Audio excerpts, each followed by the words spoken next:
All right. All right, I think we're in an okay spot. I think we're good. Hopefully y'all can hear me okay. Thing over. Jump scare warning. Ah, whoop, not wrong. There I am. Hi. Hi.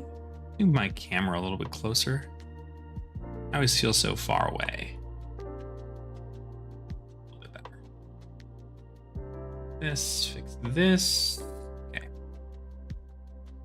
Sweet.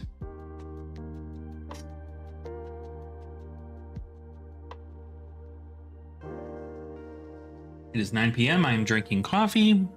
So we have to get to work. And by work, I mean we have to sort the rest of this dusk till dawn. Hang out with me.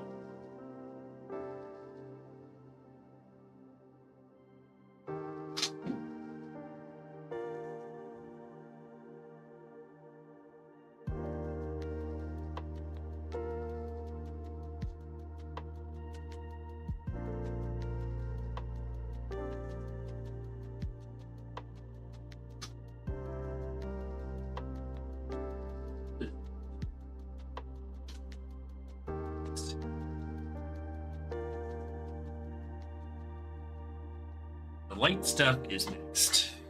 That is what we're going to work on.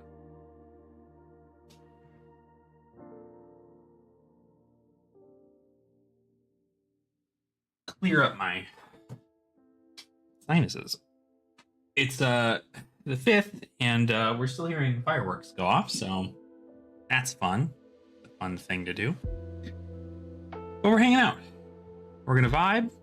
We got some cards to sort. We're currently sorting Dusk Till Dawn.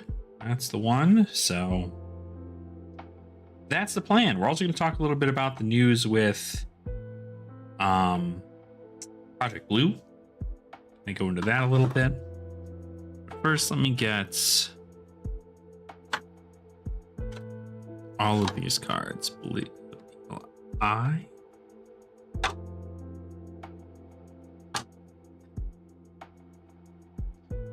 Blistering Assault, Break of Dawn.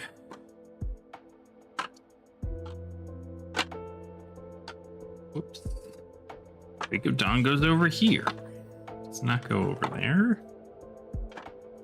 There we go. There we go. Okay. I'll move everything a little bit closer so I can keep you guys closer to me.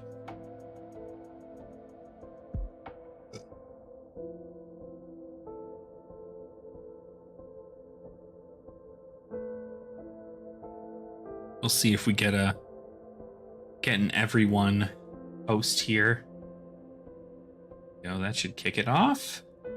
Sweet.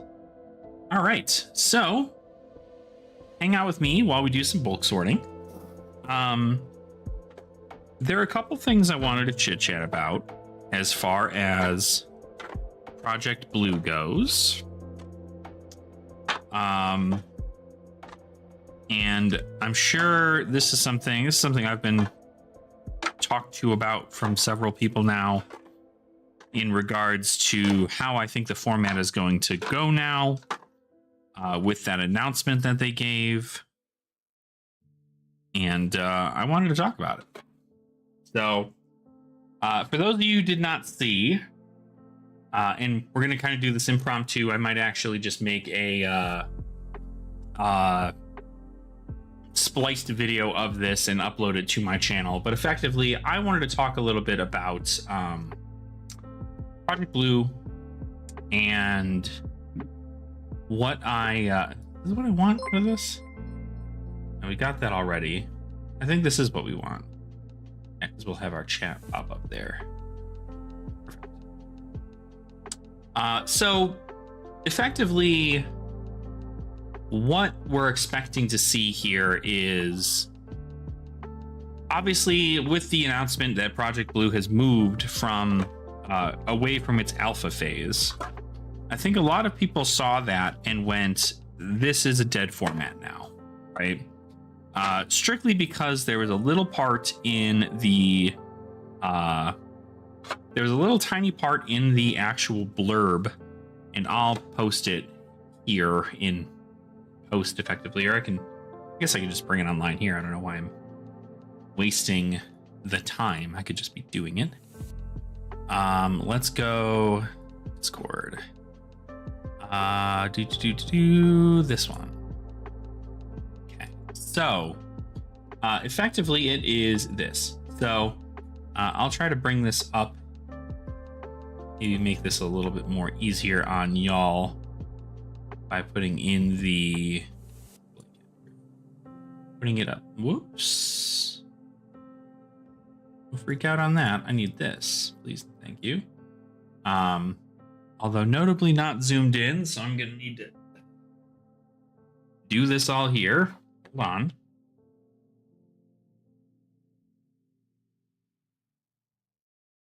Can I open this?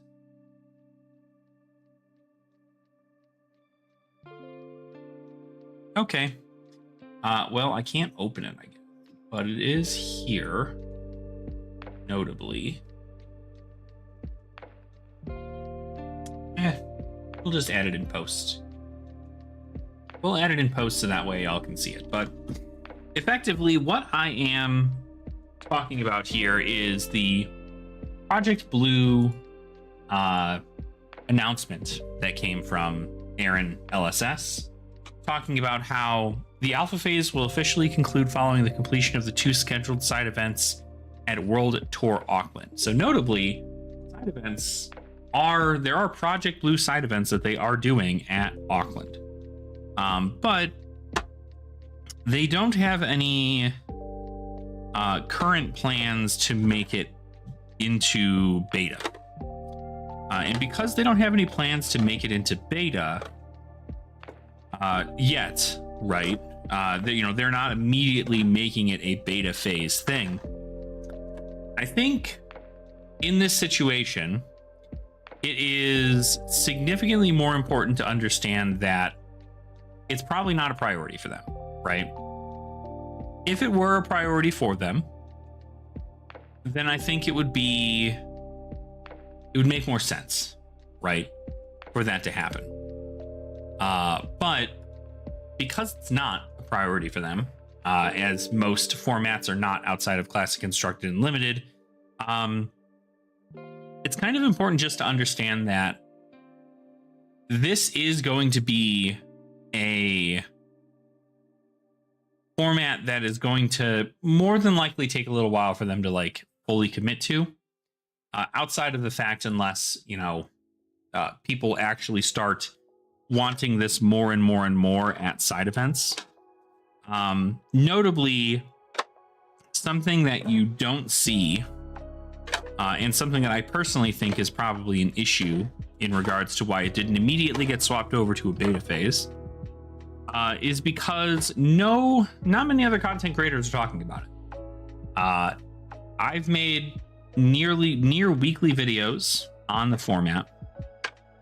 There are a couple other individuals who have also been making Project Blue format videos, but it's not really like the data isn't there to showcase that the rest of the world wants it. Outside of just like a couple things you hear, and obviously the people who speak in that Discord, they have that information to be like, hey, yeah, like I do definitely enjoy this. I mean, there are 191 people in the beta phase that are online in beta right now. But if that's the case, and you have 192 people, probably more, honestly, who have beta, I think this is just showcasing people who are online right now. I know that the Project Blue fan server has a significant amount of people on it. There's about 277 players offline right now. So you're looking at roughly 400 players in total in the Project Blue fan server that talk about Project Blue.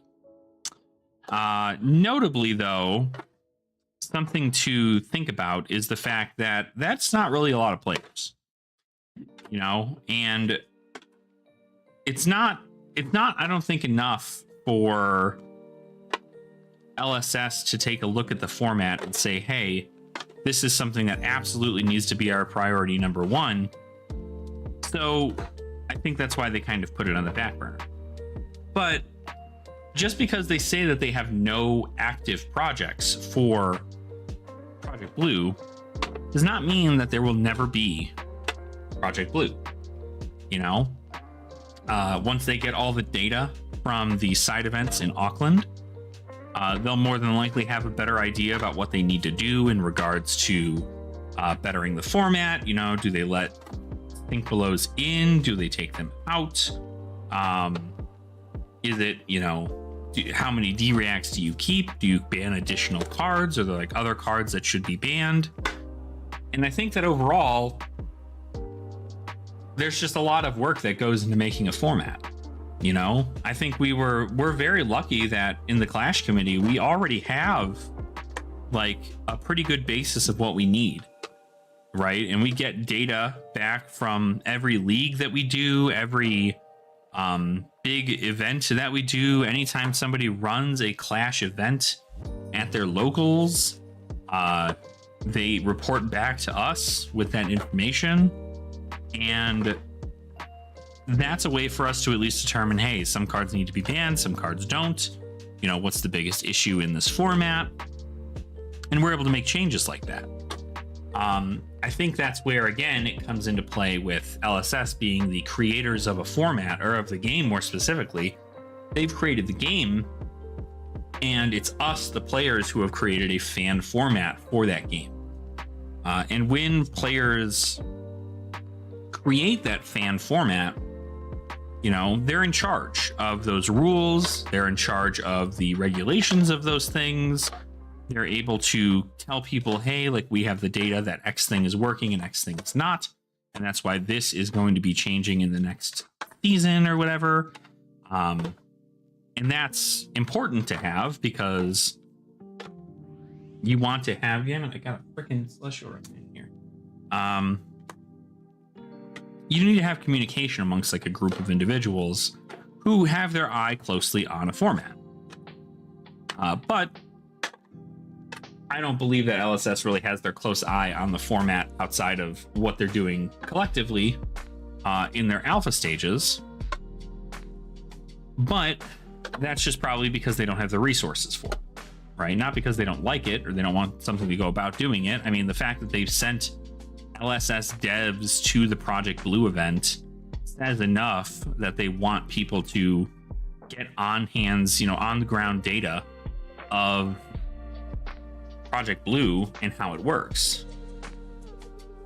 So I think at the end of the day, it's a format that will eventually see more stuff come from it. I don't know when, I don't know if, right? Or, when that will happen, or if things are going to be completely different. But I don't think the format is dead. Obviously, a format only dies whenever players stop playing it. That is when a format dies. So there are plenty of opportunities to continue to grow into the format, showcase that you have a love for the format. And even if you're not a content creator, and you happen to have like a webcam or even just the ability to record yourself on Taljar, I think if you put in enough of that data, there could be people at LSS who are willing to actually like scrub through that, see the data, and see where they need to make their changes and see how much people actually enjoy the format. But it's going to need support, right? There's no sense in making a format for people where only a couple individuals are playing. I mean, you kind of look at Commoner like that too. Like, with there being a gold foil event on the line at US Nationals, there was still only like, I don't know, 18 of us, something like that. So 18 people.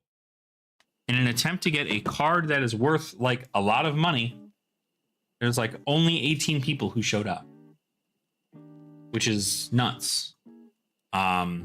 And Commoner has been around for a little while. The difference being, though, is that Commoner has not really had a lot of upsets in their meta besides what recently happened with the weapons. But even still, there wasn't an upset with the meta because Ira is still really good. They made more fatigue package stuff, which is pretty neat. But outside of that, it's been pretty lackluster, I guess to say. But I'm always very, very curious to see what they plan to do with official budget formats, because there's obviously a want for that. You know, there is a want for budget formats, and I believe that there's a world in which something like Project Blue does make sense to have around in your repertoire. I don't expect it to like kill Commoner, but a lot of people do. A lot of people expect it to be the thing that just says, okay, cool, we don't have to play Commoner anymore because we can play Project Blue instead. And Project Blue is just going to be so much better. And I mean, from a thematic standpoint, again, that's why I like Clash, is because Clash is thematic.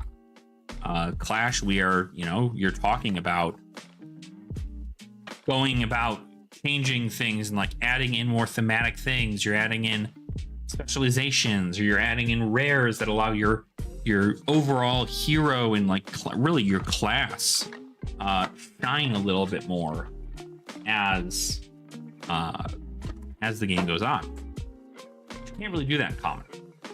Commoner, it's you always hear about the math stuff that's in Flesh and Blood, you know, the value of this card, the value of this card, yada yada. That's the same in Commoner, except it's like turned up to 1,000, because all that matters in that format is the math. There's no theming to your hero. There's no direct like, oh cool, this is a fun way to play this hero a little bit differently than a different hero. It's cool. Are you a fatigue deck that wants to slow down your opponent and win by just swinging weapons? You're going to want to run 8 D-Reacts in your deck, and a whole bunch of other preventative abilities. Are you a individual who likes to go wide and present a really, really large amount of damage to kind of overwhelm your opponent and get tempo in your favor? You're going to need to run all the really good 0-for-4 attack actions, and just continuously chain together large chains. It's either it's a go wide or a go tall situation, but at the end of the day, the math is so much more like the play style is so much more streamlined in Commoner than it is in any other format, because there isn't like a, oh, this is how you play Oldhim a little bit different than this is how you play Oldhim. Like, you're still playing Oldhim the same way. You're playing a fatigue deck that capitalizes on probably Earth Fusion, to block out your opponent's attacks and swing a hammer. And then if you decide to do ice instead, it's like, okay, cool, you get to put a card on top of your opponent's deck so your opponent can't go as wide. That's it. There's no real like change. So at least with Project Blue and the removal of a lot of these generic power cards, you see a lot more theme in these heroes compared to previously, you know? So I'm unsure. I'm unsure what the steps are going to be. Obviously, again, it's still a format that I expect people to be playing as the days go on, because people do enjoy the format. The people I know at least enjoy the format. And I think that overall, the format still has a place to play locally, should you wish to do that. It's great for teaching new people how to play the game. It's great for having a nice little break from working your brain so hard in Classic Constructed. And notably, it's incredibly cheap to play, because literally most decks are like $10. So, yo, what's up, Zealous? How you doing, bud? How the hell are ya? New players who do not want to buy seals for CC people is an awesome way to engage. Exactly, right? I feel like that's really it. You know, that's what it comes down to. Is it's a great way to engage with Flesh and Blood without needing to break the bank. Because as much as I enjoy the armory decks, I think we all know, at least, well, I don't know, they've been doing a pretty good job about it recently, but most of the armory decks are like kind of not great right out of the box, and they need to be upgraded. And at the end of the day, if you're going to be playing with other locals who have, like, you know, poured their money into their decks, there aren't too many people, at least that I've met, who are willing to dumb down the deck that they play because their opponent is new, right?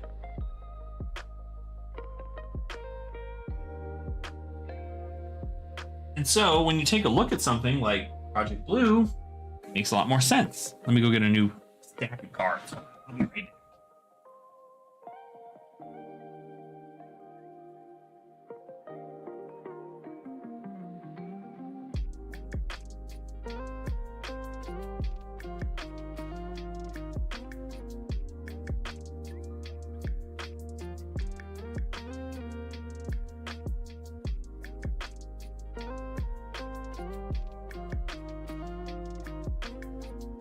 Brute, right? Ghetto Brute. Next on the list.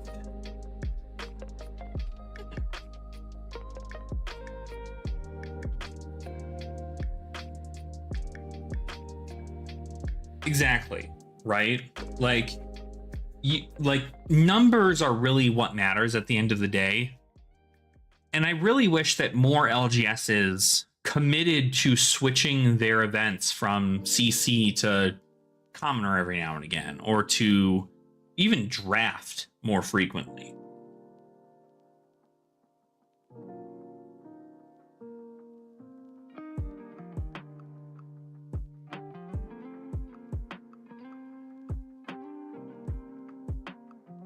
So the reason I prefer that is because, well, Flesh and Blood, you know, when you have enough people who come in and they attempt to play the game at a very basic level, it does not, you know, you're gonna get run over. Like, you're just gonna get run over. It's unfortunate, but it's gonna happen. And I initially, at the beginning of my channel, I was very much so, you get run over, but it's also important to know why you're getting run over so you can make those changes to your deck. But at the end of the day, like, the changes you make to your deck is you need to make it more optimal. And in order to make it more optimal, you need to spend like $400 or $500 additional dollars for you to make the deck a bit more optimal. Which is just not a great ask from a lot of people, especially as the economy decides to, you know, make changes and shifts and people's lives change. It's just like, it sucks to see people not have the ability to do it. Keep doing it, a supply issue. Exactly, yeah. The supply issue for draft that's one thing, right? Even if you consider it just like okay, like, for draft, yes, if there's not enough product, you obviously can't run the draft stuff. But for Project Blue, I mean, if you knew that you were getting people to get into the game every other week, you did a Project Blue week, and that brought in 2 new players. One of those players stayed, one of those players stayed and then decided to build themselves into Classic Constructed. The other individual decided to only stick with Project Blue. Sorry, I'm fucking gas right now because I just been drinking coffee.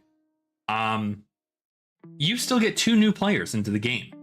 Regardless of where they end up, they're still able to play the game the way they want. They're able to play with friends. They're able to, you know, they're able to play on a budget. I think it hurts me a lot when I see individuals. This is my thing too. Not gonna point out anyone, but obviously if they're in the chat, they'll know. I had an individual purchase a Crown of Dominion off of me recently, and cards are going for like $150, $160 or something right now. And they proceeded to say, and I quote, "My bank won't let me overdraft a little bit as a treat." And I gotta be honest, that's awful to hear. Because I don't think that anybody should be doing any kind of overdrafting for a card game. You know what I mean? Like, I genuinely think that it should be that people can play at whatever budget they want and have a good time doing it. And there's still plenty of ways to play different heroes at things like, freaking, what am I trying to say here?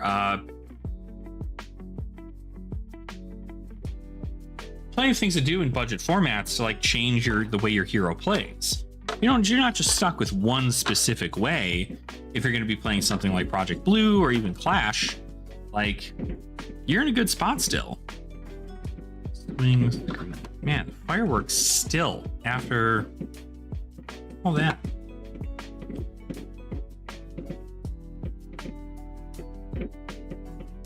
Oh.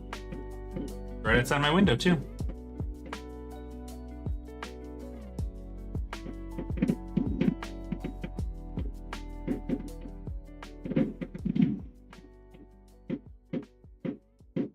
That's weird. That's like an entire fireworks show happening out here.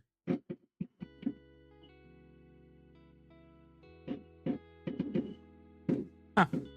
Oh well. Also, I now have to figure out what this top fans thing is, because this is kind of interesting to me. Mr. Zells, are you aware that you're my top fan right now? I wonder if this is just an XP thing like you get in what do you call it?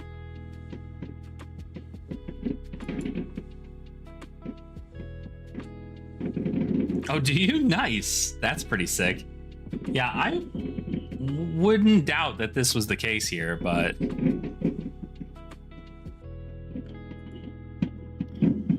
I guess it's an XP thing. Very interesting how that works. Yeah, no, it's a pretty good show, I gotta say. Kind of cool. Now it's done. So that was neat. What was I saying? Yeah. Effectively, Project Blue has just been like a lot of fun. And of course, I also enjoy Clash because Clash is, I mean, nearly identical, just a different ban list. But I had a lot of fun playing Project Blue. I still will, because I'm still going to be making content for it and playing it. But I do know that, like, with it being kind of on a hiatus, I don't know how easy it's going to be for me to find people to play Project Blue. And I think that's my downfall. Hopefully I'll have, like, my locals be able to come in and assist and play that. I want to get, like, an online tournament for Project Blue down at some point. But currently, the only plan I have is just to keep making small little bits of content for it, and then like talking about it when it comes up in the news, you know? But I am still a lover of budget formats. I still think they're incredibly necessary to the health of a game. And it just blows my mind how quickly things change when it comes to, like, people's thought processes on, like, a game ending, like a format ending. Because I definitely don't think the format's ever going to end. The fact that they even went about doing something like this and made a whole Discord for Legend Story Labs and had people join it and join in on the discussion and made it more of a, like, community-based testing field was, like, super cool. And I wish they do that more with things, but I'm just happy that we got one thing, and it was that. So I do think that Project Blue is not dead. I don't think that Project Blue has any reason for people to stop playing it. But even, again, going back to kind of like what you were talking about, Mr. Zealous, was effectively stores want to have people coming in to play the game. Whether it be the $20 version of the game or the $1,000 version of the game, they want people to come in and play. And it does not hurt anybody to run a format like that, because if you get a lot of people locally who want to come in for a budget event and then play in it and then get prizing for it, that's pretty good. Like, I mean, could you imagine like what an insane steal that would be for you to like show up to an armory that's Project Blue or Commoner, and you have a $10 deck. You go in there, you play to your heart's content, you've learned some lines, and you're playing it the best you can, and you get a gem pack out of it. The gem pack, the cards inside the gem pack might cost more than your entire deck that you brought. And that's awesome. You know, you pay $5 entry to get in, you get a $5 pack. Most people will end up just cracking packs while we're there also.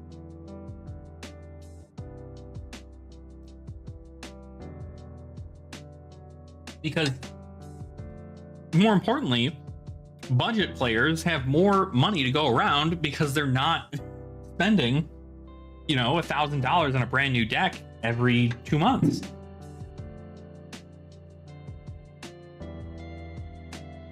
And yeah, it makes a huge part of the card pool. Very, very much. It showcases the power level of each card in the card pool. And also, it helps out other communities around the world. You know, I get pretty frequently, I have individuals who are coming to me saying that they really appreciate my content because the content that I am providing is helping build communities in places like Brazil or like Greece, or, you know, small little areas in which like they initially didn't have anything because they can't get the product.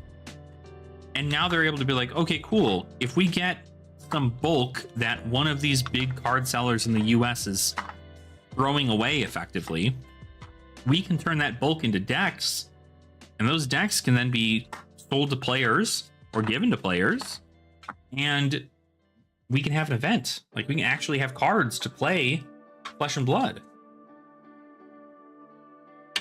And I think that's, I mean, it's the reason why I do so much of this, is because there's so many people out there who don't have the opportunity to play like I do. They're stuck to pretty much these budget ways to play. You know, if one guy at the armory has the ability to get a legendary, their deck is just infinitely better than everybody else who doesn't. So, I don't know. Like, obviously you can play without all these expensive cards, right? That's the thing. Is that there's also that duality in which a lot of people say they can't play Flesh and Blood unless they spend $800. And that's just not correct. You can play Flesh and Blood for $10. You can play Flesh and Blood for free in most cases. You just need to know A, where to look, and B, how to be proactive in creating a community that also wants the same thing. You know, it hurts me to know that people will take, you know, 6-month breaks from Flesh and Blood because they can't afford to keep buying cards, or something comes up in their life and they, you know, they need to spend this money elsewhere to, you know, they need to spend this money elsewhere because they need to, you know, pay a bill or do something of the sort. And then they go, okay, I can't play Flesh and Blood anymore. And so they sell out of the game. And next thing they know, it's like, okay, cool. When you want to get back into the game, the cards are like 5 times the price and hard to find. And then they just go, okay, I guess I'll just go play something else then. Or they'll you know, hopefully spend the money to do something else. Like, it just sucks. It sucks to be. I know, as somebody who, full transparency, you know, kind of does everything paycheck to paycheck. I do very good about trying to make sure that my finances are in a good spot. I'm never late on my rent payments. I'm never late on my car payments. I'm never late on my credit card payments. I'm never late on any of that stuff. But, you know, I've got debt, and I want that debt to be paid off.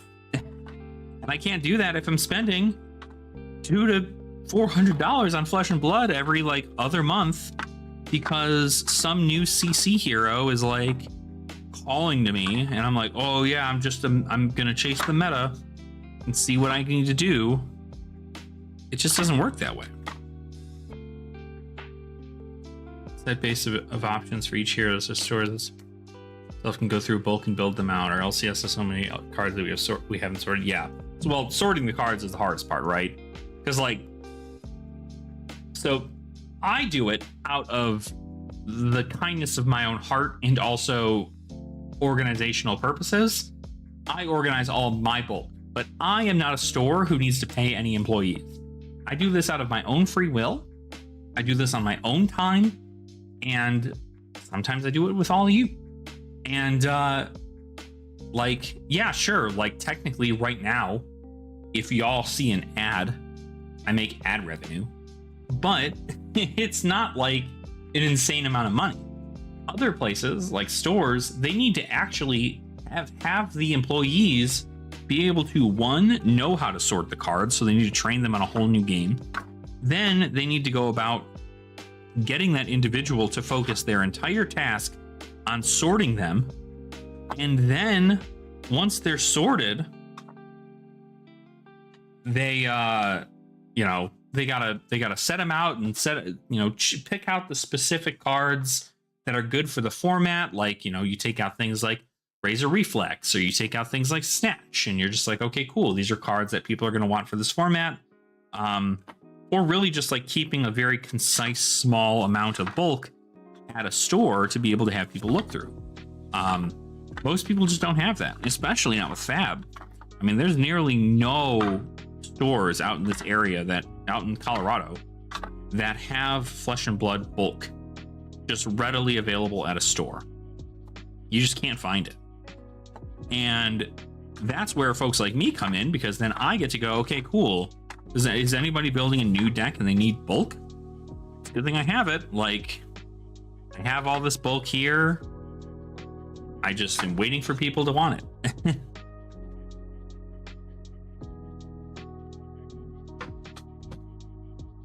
Exactly.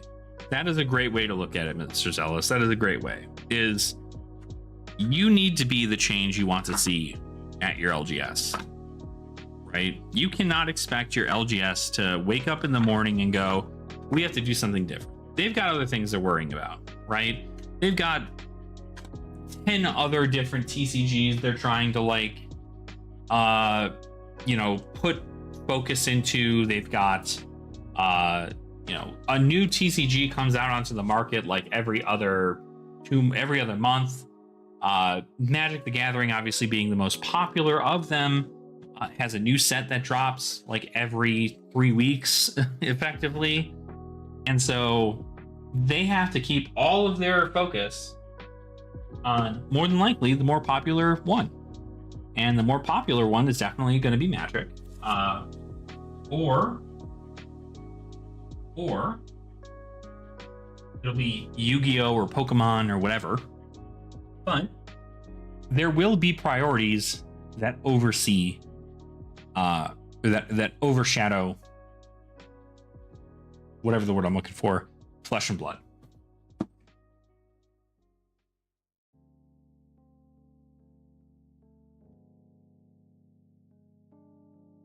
There just will be. And there's no denying that we are still very much so in an era where you need to be that, that Flesh and Blood meme where, have you heard about Flesh and Blood, right? Have you heard about our Lord and Savior Flesh and Blood? You still need to be that person. to get people into the game, to get people to try it even. It's a lot of work. And an LGS isn't going to do that for you. Like, an LGS is simply going to sell the product.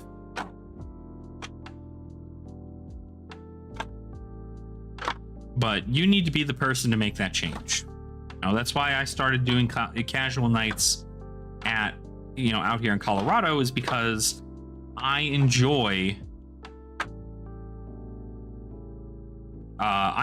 seeing people come out and not have to worry about some insane like event. It also notably gets people excited because if I ever do want to start to do an actual like event, if I want to do a local Flesh and Blood like Project Blue tournament, then I know that people are wanting to go do that just strictly because of the amount of effort I've put into creating it.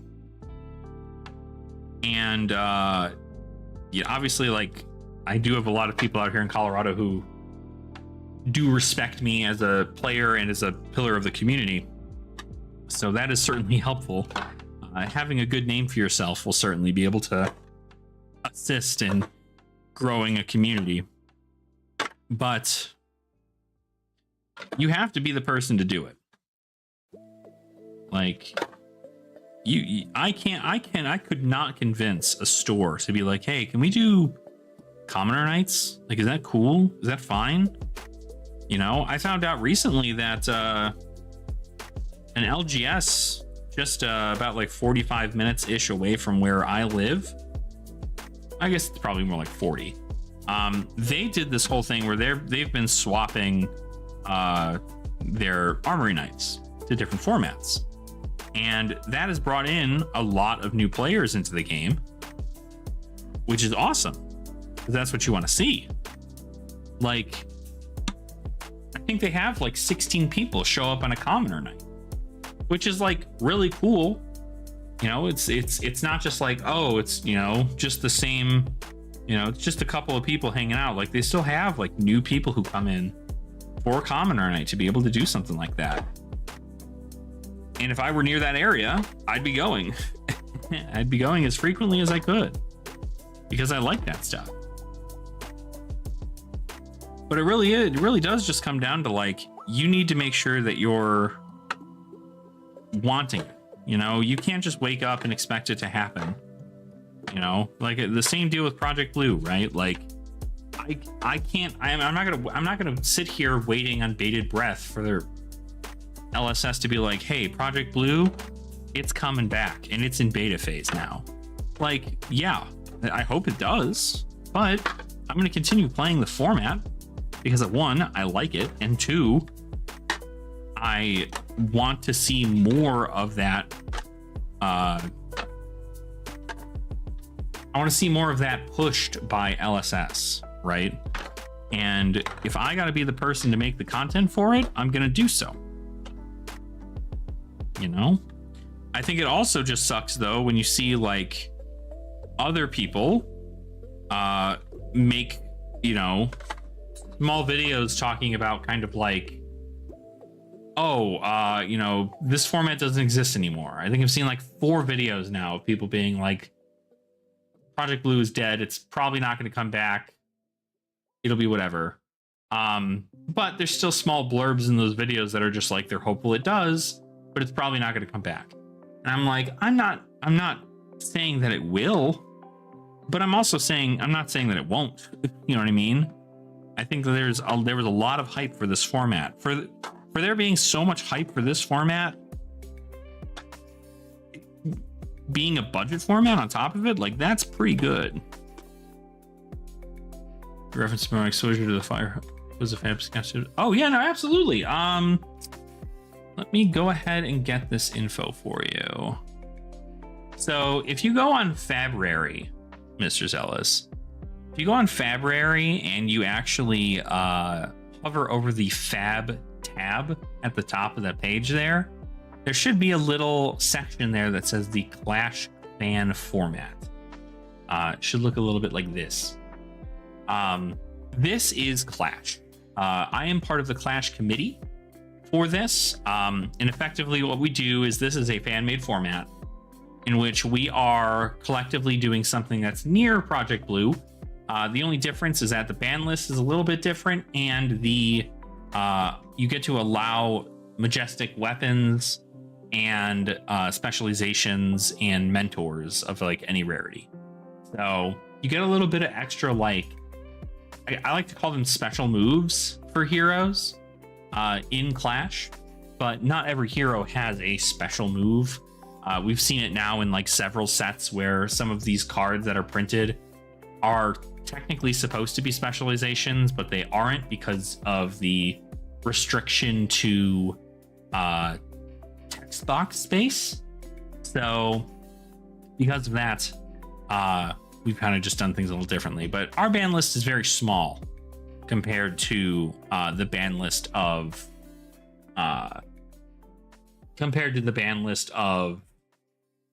Project Blue. We effectively go off the ban list of Commoner, which we've actually retconned. Pretty sure we've retconned this. I'm not sure why that still is up there. But Duskblade's banned, Drone's banned, Goes Bananas is banned, and then we banned Harmonized Kadachi for Ira specifically. So not only that, but we get to play around with the concept of hero-specific bans, which is really good because LSS doesn't even want to do that. And so we'd like to do it because it's like, okay, cool. We don't want like Katsu to not have like a good card. You know what I mean? We don't want Katsu to just have like bad stuff all around. We want Katsu to have the ability to go a little bit wider and also utilize his special weapon, right? His specific weapon. But Clash is not an official format. It was never backed by LSS. And it's never been anything that LSS has ever like looked into as far as like a format they wish to back. But it is a fun fan format. And again, it's a lot like Project Blue. So if you already like Project Blue, you'll probably like this.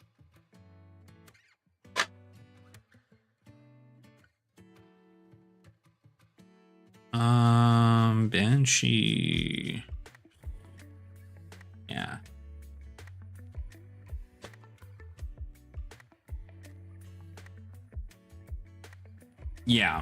Yeah. It does. I mean, to make most of the cards playable, like, I don't like that they ban it in every hero that, again, has access to it. Like, if it's a generic card, that makes sense, because obviously it's a, you know, generic, right? Like, every hero might not use that generic. But when you have heroes that are of a specific talent and you ban a card from that talent pool, specifically because X hero just abuses the hell out of it, and you have results showing that Y hero does not do that, why not just ban only the stuff in one hero?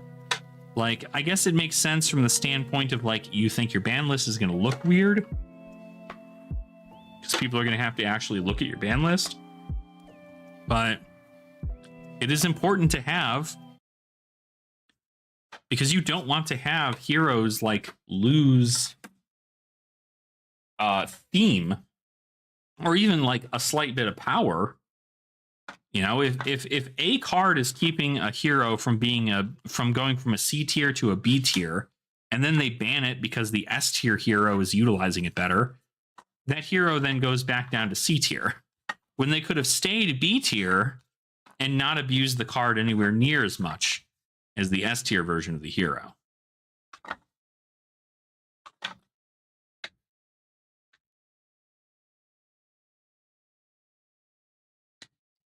Exactly.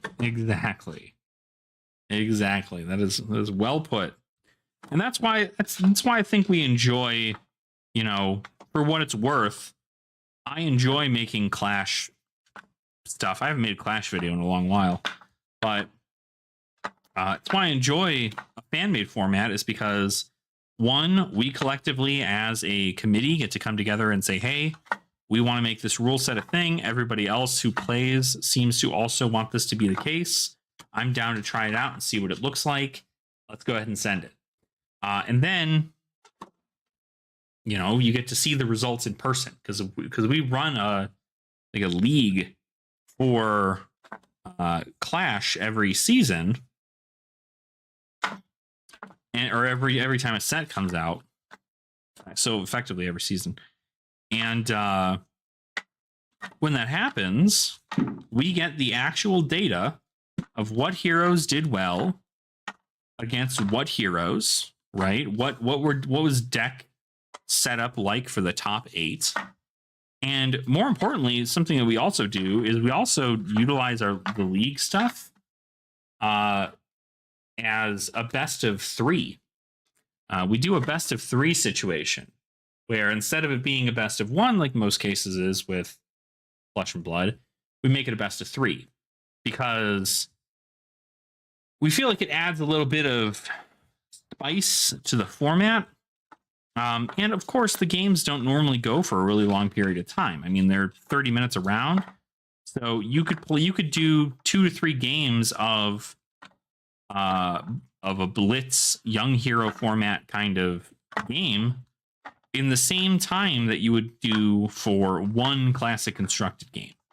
And I feel like that gives a little bit more of a better viewing experience in that sense, strictly because you have so many people who are, you know, it's like, oh, cool, this hero beats this hero, but this hero doesn't beat this hero. So if I stop you from playing that hero first, or I make a strategic move to like lose out on this hero so I can beat your next 2, like it feels pretty good to have that available to you. I think there are ways to innovate the game. Not that the best of 3 is innovating the game at all, but it is different comparatively.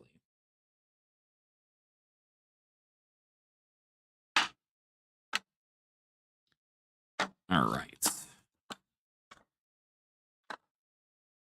Yeah. So there are specific bands. Definitely something I would like to see more of. And again, I think that's why like making a budget format like this, like just makes sense, because you get to have that. And again, I think it's almost better personally that something like Project Blue maybe becomes more of a fan format that LSS adopts as a playable format on Gem, as opposed to it being a LSS backed format that they have to make a whole rule set for. Not saying that LSS is bad at their jobs, they're certainly not, but if they don't have the resources to go over another format, then it might be best to let folks who are genuinely interested in that in the community to take advantage of it and say, hey, we're looking to be more involved in something like this. And if somebody's looking to be more involved, you get, I mean, shit, LSS gets free labor at that rate. Free labor for other people to kind of take a look at the format, do the data diving, do the checking of the, you know, do all the checks and balances of the format. Like, kind of how it happens. But okay. Almost done with Dusk Till Dawn. Very excited to get done with this. I do have to move into Bright Lights after this one, I think. So that one's going to be kind of rough to sort, I think, but we'll see. Bright Lights is certainly going to be a pain in the ass to sort. I'll give it that. Okay.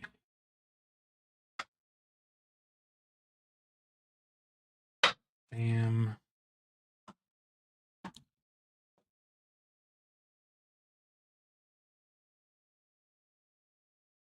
Yeah.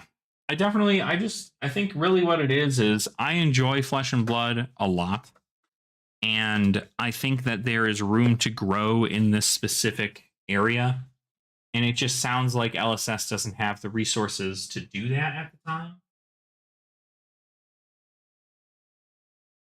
And LSS, if you're watching, which I know some of you are, let me know. Let me know how I can help. What you need from me. Because I would genuinely like to help.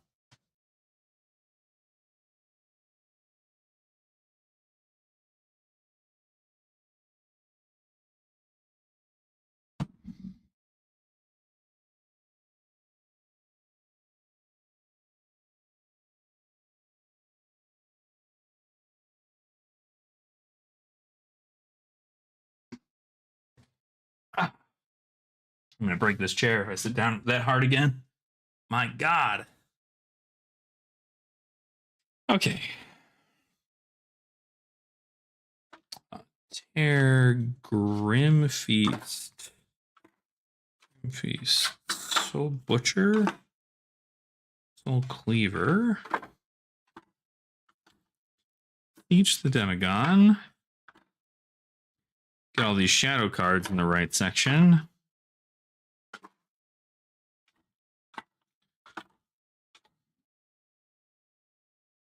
All these beseeches. Perfect.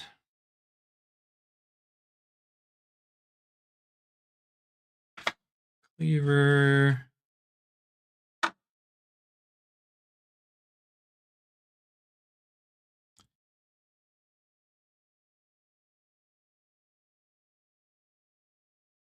Got a lot of soul cleavers here. Something I also like doing a lot that I'm really hoping to see more of as I continue to do this, like, very budget heavy thing is I like making budget decks for people out of like bulk and then being able to get them to like LGSs. It's been really, really nice being able to do that for folks. So hoping I get to continue to do that. That's mainly why I want to do a lot more of the sorting. It's just because I get to get rid of a lot of the bulk and I get to put it in a place that means something, you know? Like we have LGSs that run through their decks that I make for them because they're handing them out so frequently. Like that's awesome. And I'm not adding in anything like crazy. I'm not doing any crazy shit. It's pretty much all just commons and like a couple rares from a set. So it's not like somebody's trying to scam me for something. These are all actually going to players, and notably those players then show up to armories. And then I get to meet those players. And it just brings a warm feeling to my heart whenever they're just like, yeah, I picked up some kind of budget deck that was left here for like players, like new players. And I just played it with my buddy, and like we actually really loved it, so we ended up picking up the game. And I'm just like, oh, that was me, dog. I did that for you. The only downfall is that there really is just one thing that sucks about doing that, is that you have to sort all this bulk. If I had a machine that sorted all this bulk for me, it'd be a lot better. But yeah, I mean, that's the way to do it. That's the way to do it, Zealous. I'm saying it's great. Just cool. Like effectively, most of what I do is I just make the blitz decks, and I just wrap those up in a team bag, and I give them out, and people pick them up, and they end up playing the game through it. So it's awesome.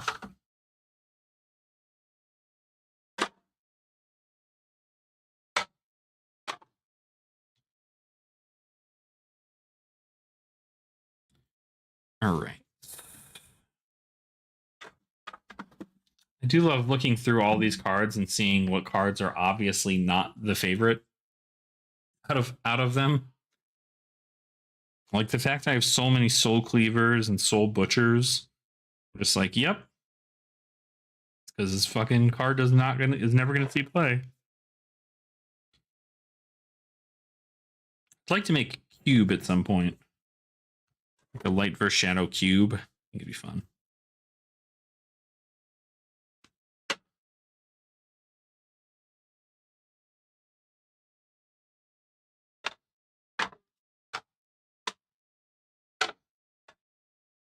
Oh no. Oh no, we're at individual cards. This is going to be rough. We're gonna get through it though. We're gonna get through it. We're gonna get through it.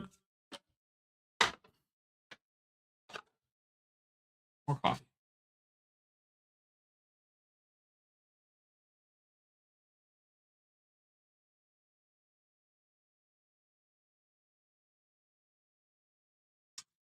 I really want like an ice cold drink. Shame. Shame I don't have an ice cold beverage. I guess I could get water. It's probably good to get, notably. But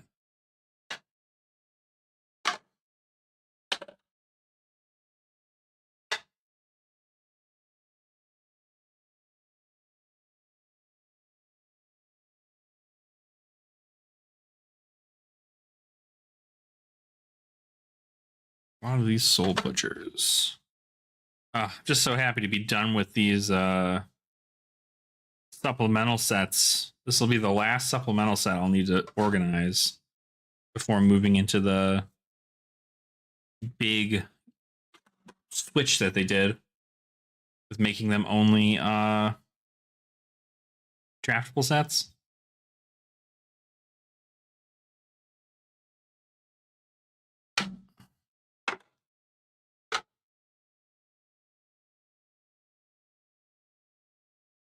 Whoa, whoa, whoa.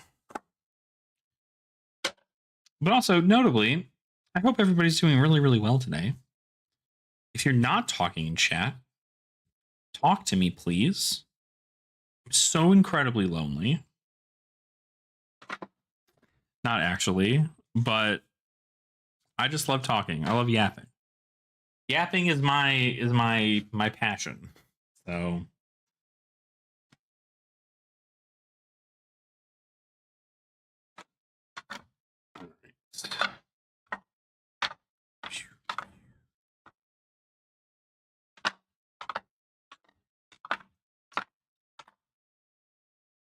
this.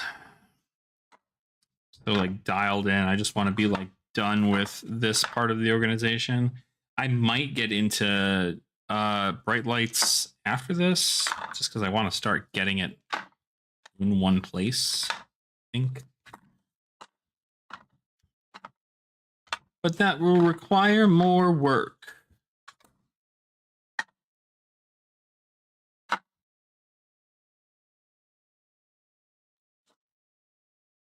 Should figure out how to make a Vincent deck out of the cards in here. I don't know that I can, but I guess I could. Out of just the cards in the set, it's not going to be good.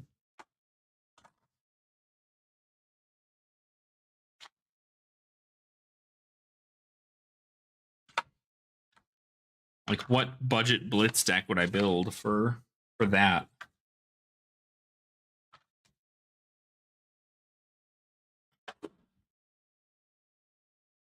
It essentially just have to consist of Tear Through the Portal, Beseech, maybe Grim Feast.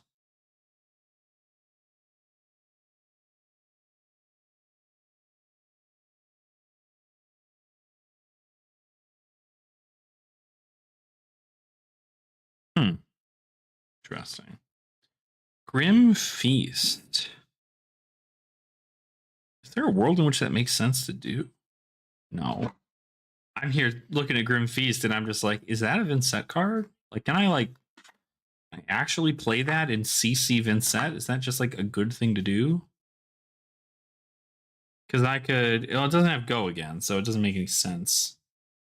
I'd have to utilize something like an Eloquence token. to do that.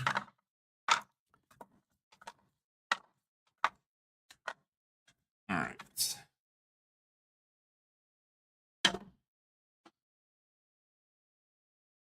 So we're getting there. Let's go through the shadow stuff. Let me make sure we don't have anything. Cool. It's the shadow stuff, and then it's the equipment, weapons, and everything. So.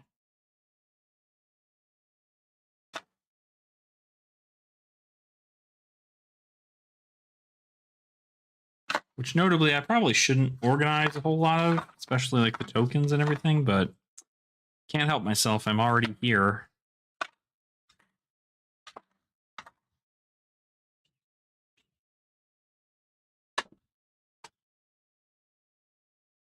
All right, Soul Butcher. What does this card do again?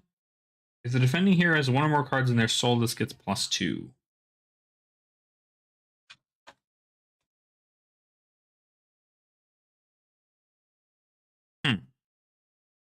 It's like really good rate, but it sucks that it's so specific.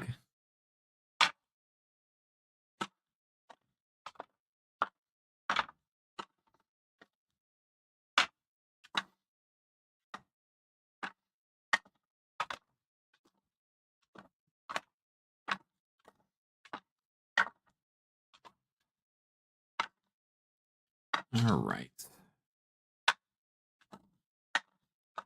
Oh, also, for those of you who do not know, are any of you aware of the popular YouTube channel Flesh and Bad?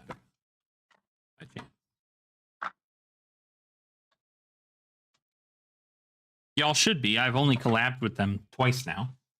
So y'all should be. If you don't know, if you know about me, but you don't know about them, that's crazy.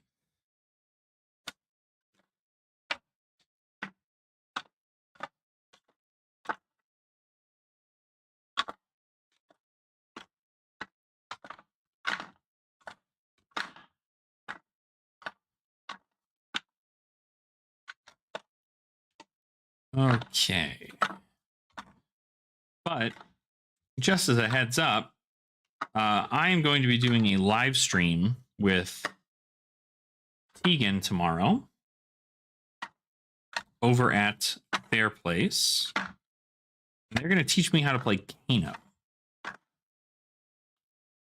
So, very, very curious what the brain is like for a Kano player. And it's so funny because like I don't want to get into Kano this like late in his life, but notably kind of just like is a dark horse. And I have most of the stuff already. Like I have Storm Striders, I have all this other stuff, but I don't think I'm gonna play Kano. Kano's not my actual style, but I would love to learn kind of the breakdown of Kano and how they work.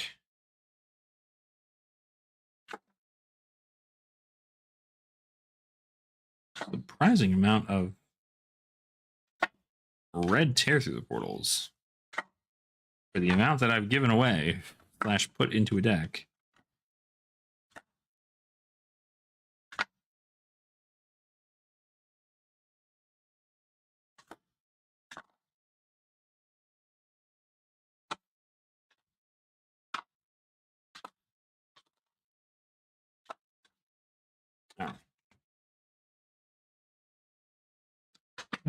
And then Vile Inquisition. That's the last one.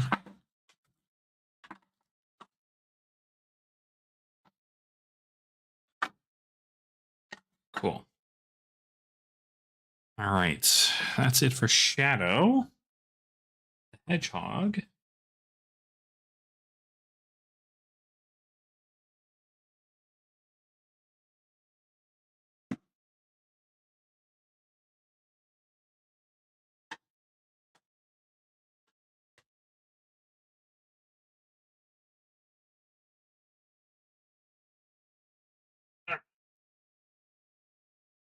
this. Oh my goodness.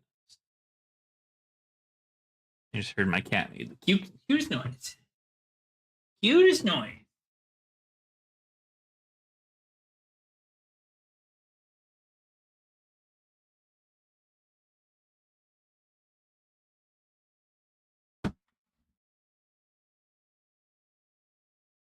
Okay. Last little bit here. It's just the equipment stuff. Is this way I can know? Oh, it's the foils too. That's actually quite helpful. Because the foils I definitely don't need to. Priority stacking, not play line since he only has about 3 play lines since post book span. Play enough with Julian at local see how he plays. Yeah. I will certainly I'll certainly hope that, I mean, I know exactly like the kind of lines I'm looking for, but really it is that priority stacking or the pitch stacking aspect of it. Like, I'm so bad about wanting to know what's in my deck. The only thing I can do is like I look at my graveyard and I'm like, what is missing from here, right? If it's missing from here and it's not in my banish zone, it's in my deck somewhere. But I also know that that is not very effective. That's not going to get me anywhere. So I definitely need to do some practicing, I think, Pockets, but I'll get there. Luckily, it's gonna be on a live stream, so y'all will be able to judge me in person tomorrow when we do that. So, but just know that I have never played Kano once before a day in my life, and Tegan is making a very good spreadsheet / PowerPoint presentation for it, hopefully, that will assist in me learning a little bit more about the way the hero plays, how it should be played, what lines you have to look for during the play styles. So it'll be helpful. I just need to get into the habit of learning a new hero because I don't normally do that. But it will certainly help. I think that's just kind of one of those things where I'm like, I know what I have to block, right? Like, when it comes down to blocking, I know what I have to block. But it's what do I...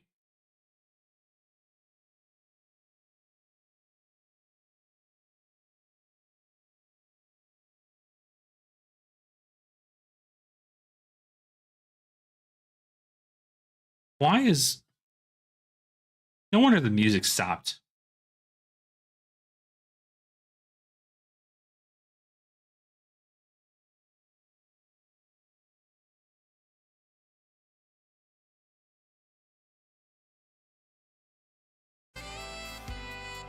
I was like, wait a minute.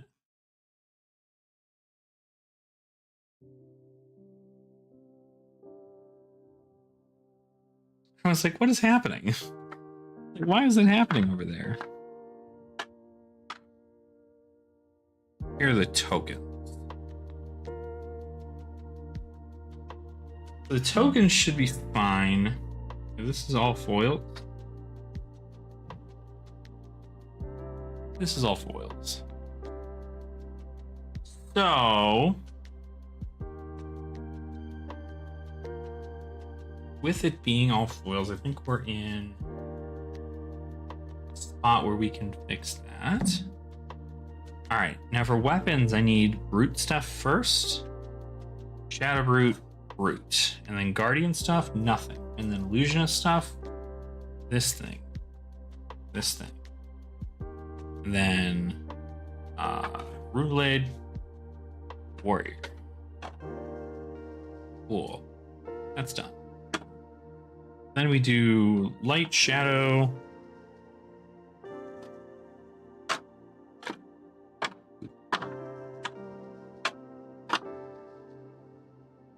Yeah, sounds good, Pockets. Everybody do some organizing. Let's make this a coalition movement to Make sure everybody do some organizing, whether it be your thick pile of legendaries and fabled, or if it's just your commons like me. Hopefully you're having a good time hanging out. Yeah, I'm very excited. Hopefully I grasp a good idea about what I'm kind of doing, but it's gonna be nice because apparently Tegan and Aurora have not live streamed at all. And I'm just like, what? Y'all never live streamed before? Like, let me get you on this. Exactly. We gotta keep all of ourselves in check. We gotta make sure that we're all doing the same thing. We're all making sure our stuff stays organized. We're not letting it get out of hand. I know some people, it's like, well, and this certainly isn't anything like ASMR, but some people tend to utilize my voice as a way to soothe themselves after a long day. So if that's what you're doing too, good for you. Okay. The next thing is now we have to move all of this stuff.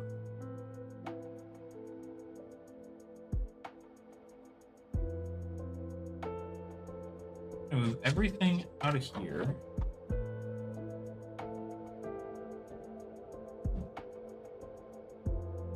To get my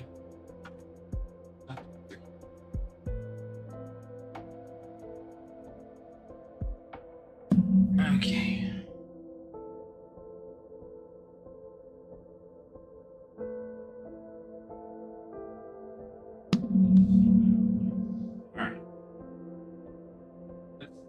We have Outsiders Dust on here. Oh.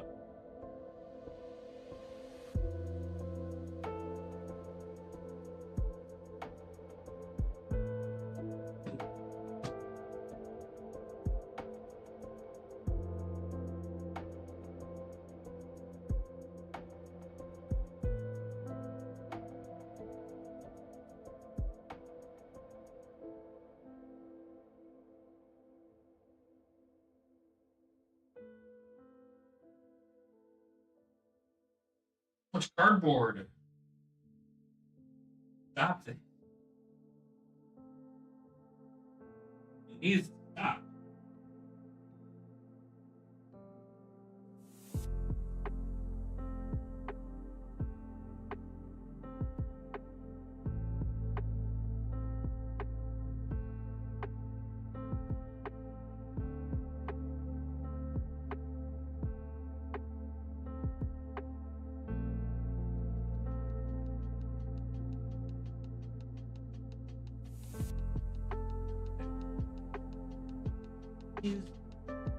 Please just have some of my dust.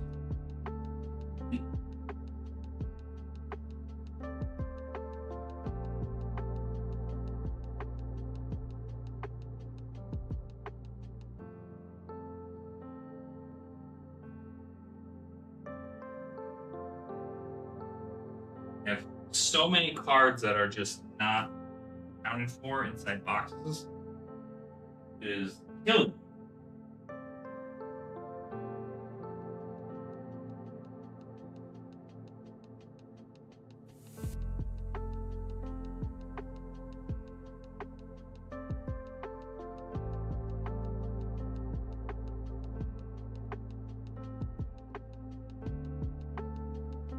All right, let me see. Uprising Dynasty, Eagle, C, WTR, Mark.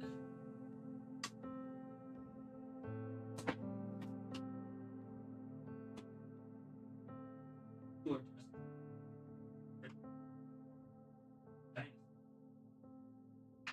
a minute.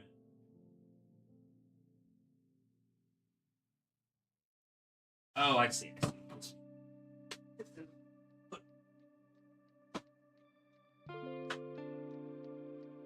Wait a minute. Wouldn't be right at all. They're all dynasty cards that are unsorted.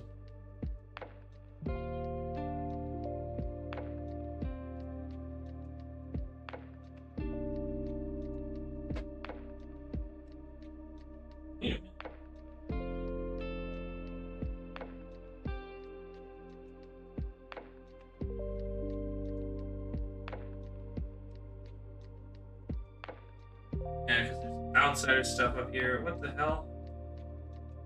Hold on.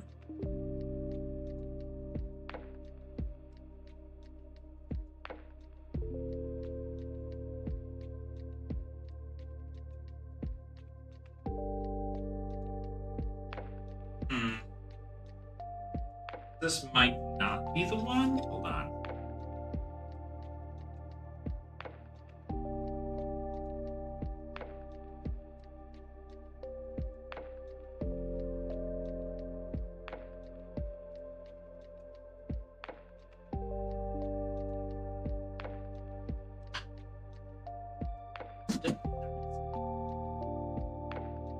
Dynasty, so outsider should go back here.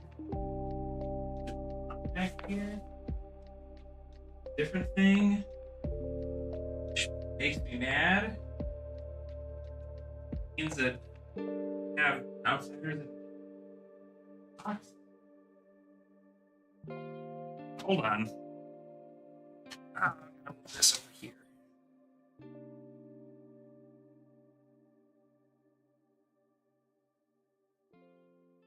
A few things to finish up. There you go. Well, always good to see you here, Topple. I'm gonna. Ooh, don't do that. Stop with all that. Hold on. Oh. Oh God, this is it. I die.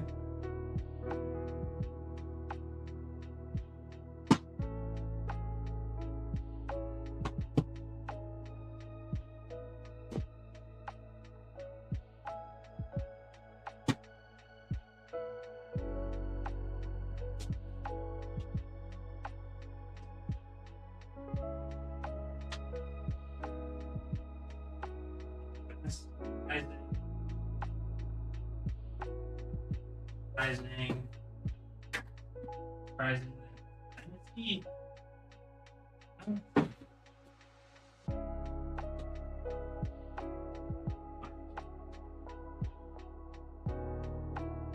Really should have updated.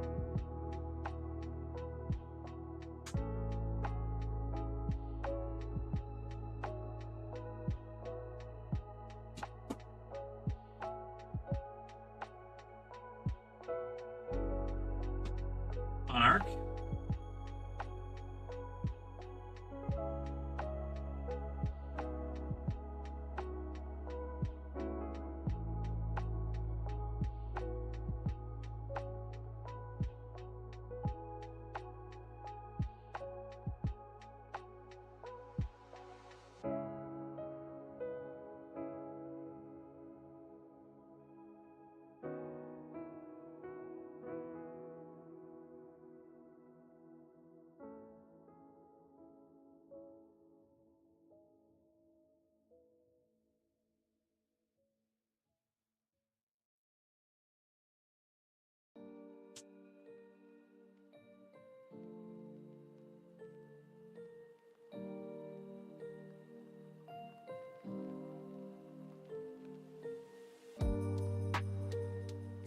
Sorry, y'all. I have to move all of this bulk that's outside of a box to a different top of a box so I can get to my second stack of cards of boxes that are sorted.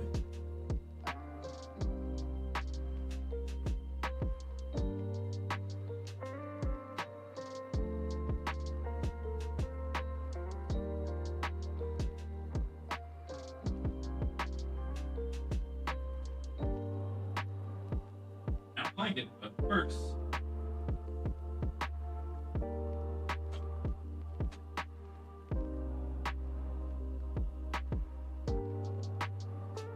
Oh no, no.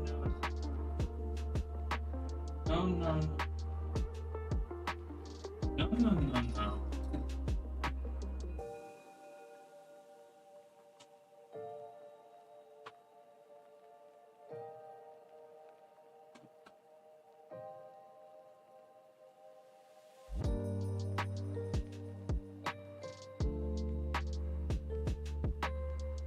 Well, I can at least put this bright light stuff I found here. Move this on over.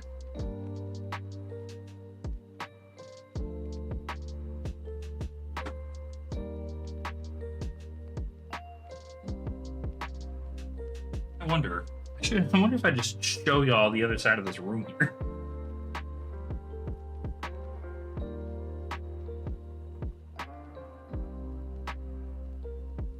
Open candies up. I'd be happy. Yeah, no kidding, right? So let me just show you. I'm going to show you real quick kind of what I'm looking at here. There's no damning evidence. But this is all the shit. And then all that on the floor. This has to get out. This is where I am when I'm off camera. Is this little area over here. I'm trying to get all this stuff organized, set up, that over there, all this stuff down here. My cat likes to show, who likes to be a part of everything? Probably one of you. So now you'll know. And I'm off screen. I'm not really gone. I'm just not right there. Set her out really quick.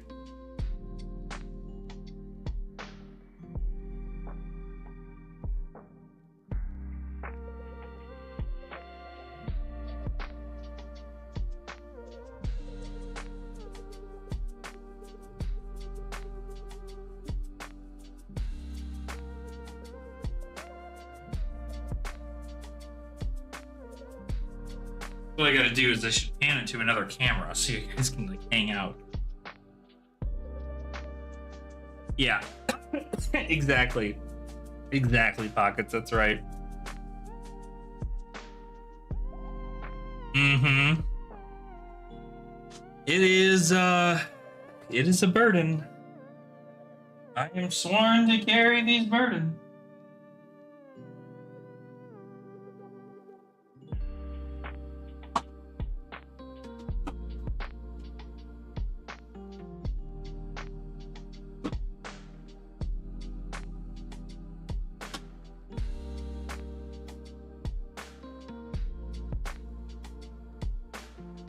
Outside these cards, you need to actually go to the back of that Dynasty stuff. So we can do that.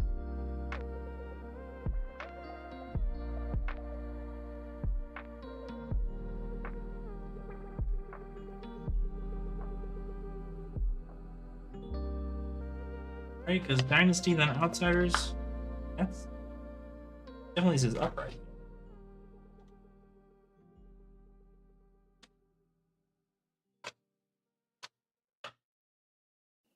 This is definitely Dynasty.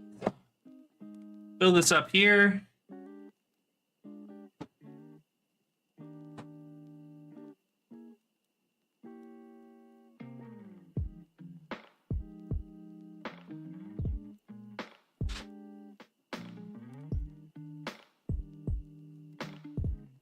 Yeah, I shit you not, we had I was able to recruit like a good portion of folks from our locals to come over and assist with organizing most of this. And I had, I don't know, maybe like 10 plus people swing by in an attempt to help organize everything. And we only got through 3 sets of cards. We only got through Monarch, Tails, I guess 4 sets. We got through Monarch, Tails, and Everfast, and then Uprising. I hope that was right. Hello? Yeah, no, that's right. That's good. So we did all that. We only got through 4 sets.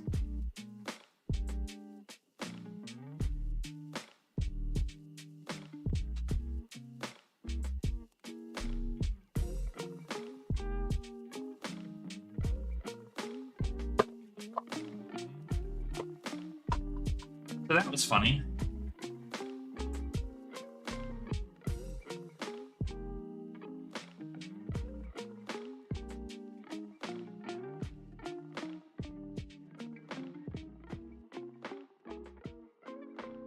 Okay.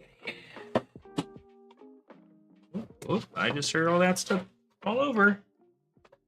Not good.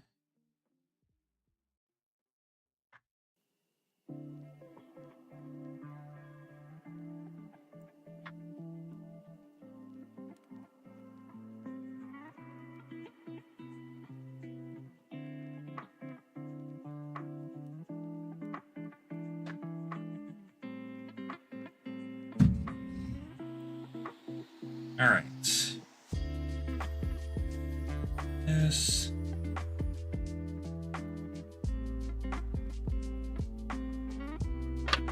All right. That's good. Here. Should be able to get the rest of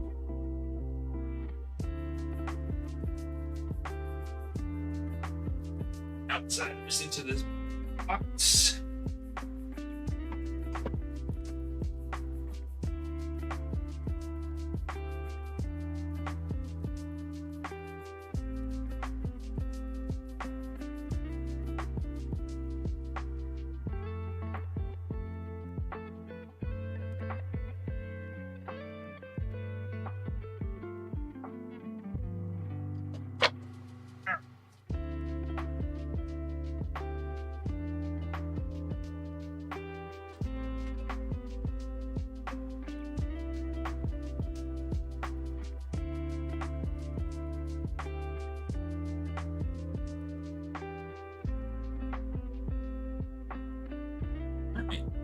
We made it work.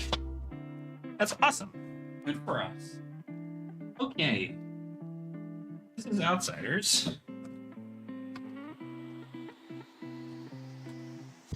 Notably, I make some Dynasty stuff in a different. I could be wrong.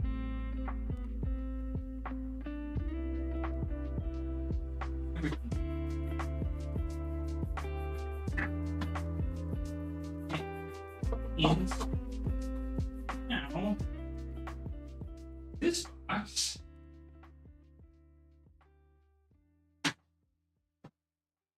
put on the table. So now we can get back to this. So let me get here. Oh my god, my angle's crazy right now. Hi, I'm back. Not yet though. Hold on. We got one more thing to do here. And then I'll be all set. Ready to go. Can I get a whole 5,000 count box on this table? Yes.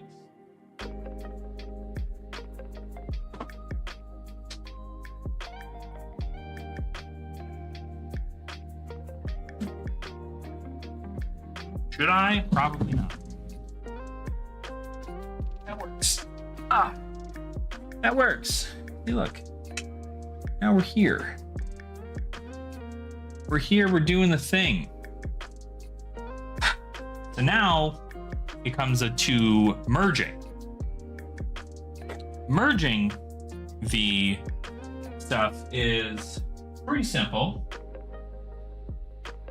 Not too difficult of a thing here. What I'm going to do, I'm just going to simply start adding them to this.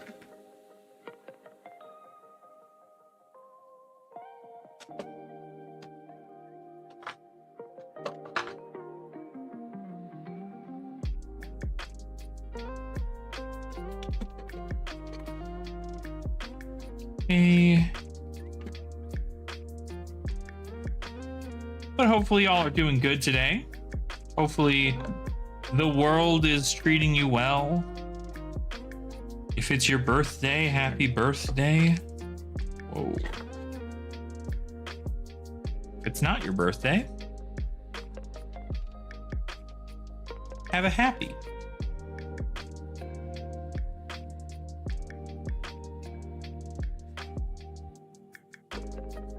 Best business investment unit, yeah. I think shelving would go so fucking hard. The only difference is that I don't know if you've seen, I mean, you saw a little bit of the room, but there's not really a place for me to put shelving. The downfall is that to my right is my roommate's computer and desk. And then in the corner, like directly across from me, is my girlfriend's desk. And then across from me directly is the back of the room where there's like the only walkway, effectively. I don't know that an image is allowed. Actually, I have to figure out still how to like turn that off again. But if you do have access to Discord, you can shoot me a Discord message or even post it in our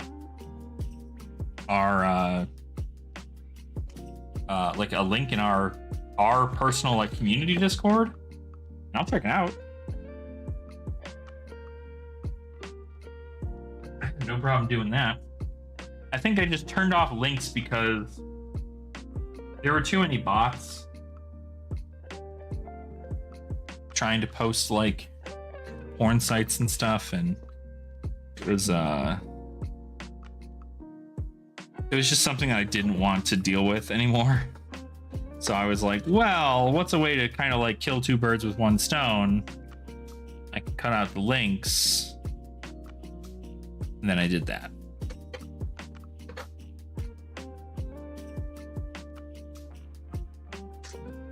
Okay, Celestial Resolve.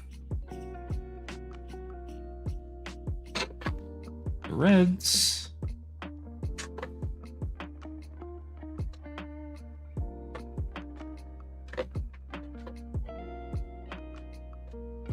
Ooh. Counter trap? Okay, check it out. Let me check it out. This is a Celestial Reprimand and not a Celestial Resolve.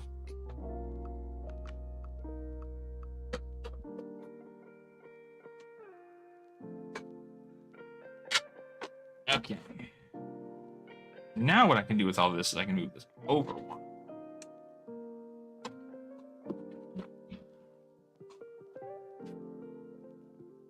Let me just clear out this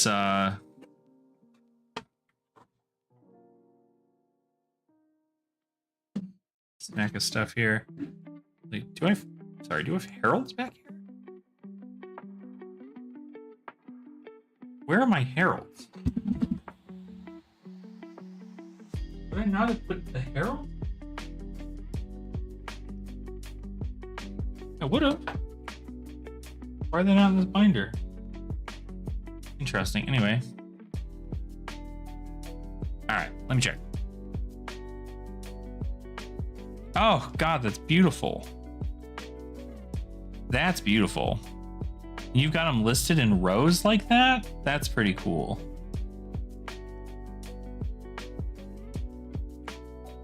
Yeah, I'm at the point where I have an entire box that is just one thing. Like I pretty much have an entire box and then some dedicated to a single set. And that is going to take a lot of time here, but I do like this IKEA shelving. This is kind of nice. If I had more space in this office and didn't share it with two other people, I'd probably have one. Because like I could use, we have a closet right over here, but the closet is also filled with stuff. So granted, the closet has a lot of stuff that's magic related, which I'll probably end up getting rid of.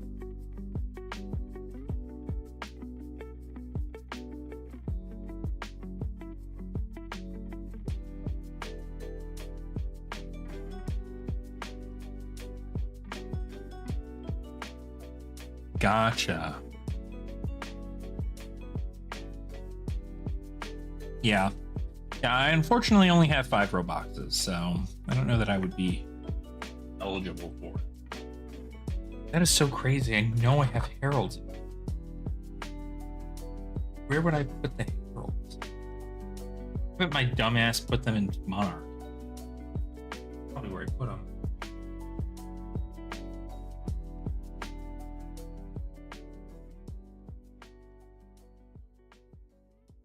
I don't know. It's like I vaguely remember actually picking up Harold. Anyway, On to Light Warrior. Yeah, 4 Roboxes certainly seem a bit more like easily done. And just like the amount of bulk I get in has taken like so much. Like I have so much more than I leave with ever, and so I'm just like, oh god, like I need more room, I need more boxes. So I maybe need to find a 5 Robux.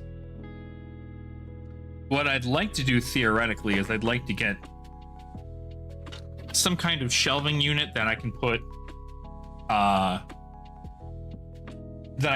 like a rolling rack on. Like if I can get like a nice like condensed rolling rack, I guess be good. But that's been a good chat. See you next time. Yeah, absolutely, Zealous. Well, thanks for popping by, bud. I appreciate you stopping in. Thanks for hanging out, and definitely if you have any questions about anything in regards to Clash, just feel free to either shoot me a DM or you can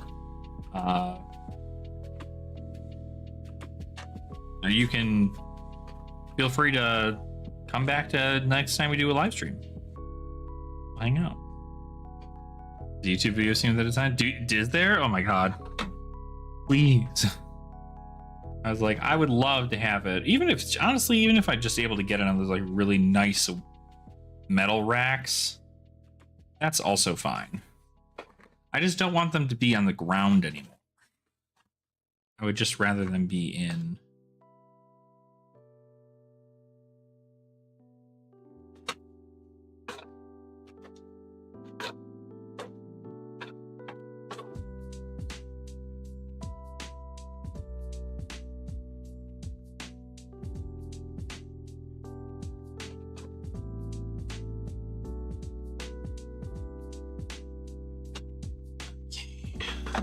There. Clearing impacts.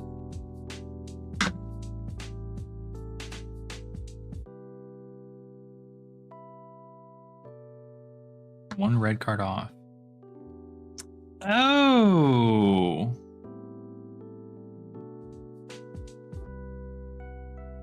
Yeah, the high-end rolling shelf is something I think I've seen from that guy.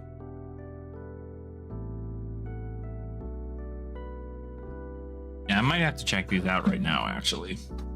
Take a slight break. Let me get through all the fluff here.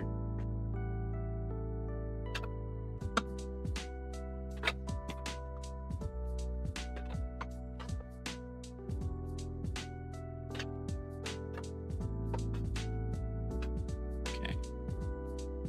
There we go.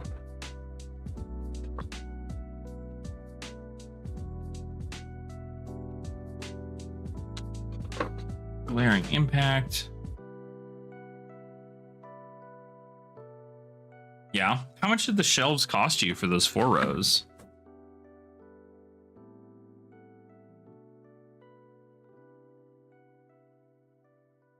Also, $100,000 a month eBay seller is fucking crazy.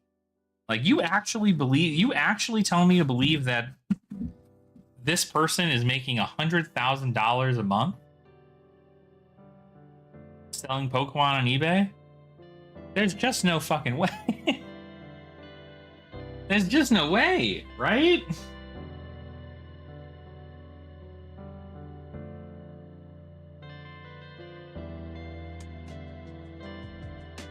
Why is resounding courage above this? Since that's not how letters work. Alex? That's not how letters work. What's up, Kevin? There are format I prefer more between Clash and Project Blue.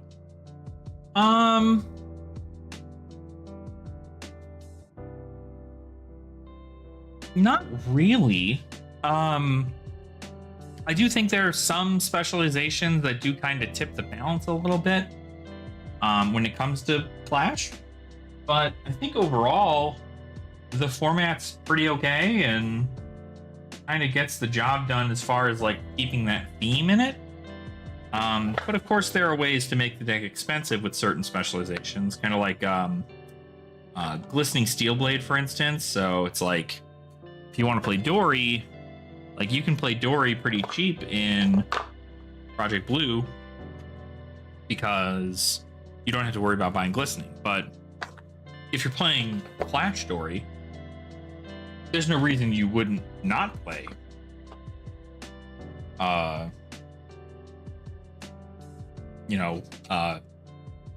Glistening Steelblade, right?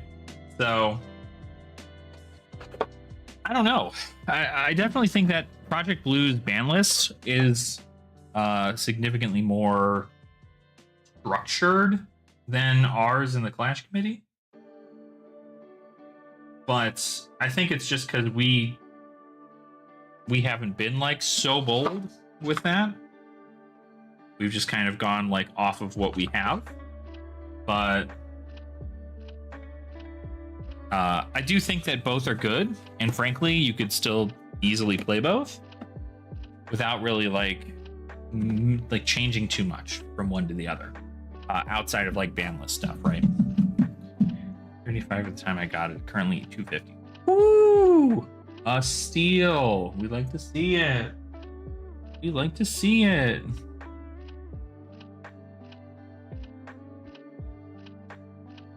This is all red.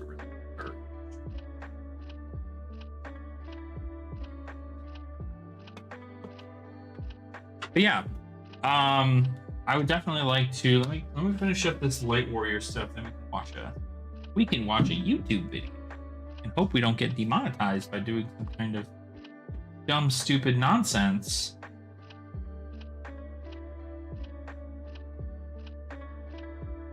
Listening to music we don't listen to or something.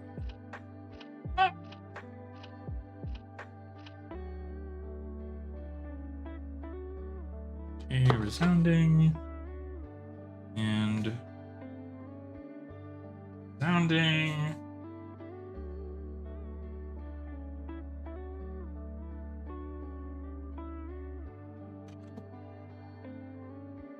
What is this? V for Valor? V for Valor. So we gotta put those in here. For Valor. Oh, did we not have a lot of these, I guess?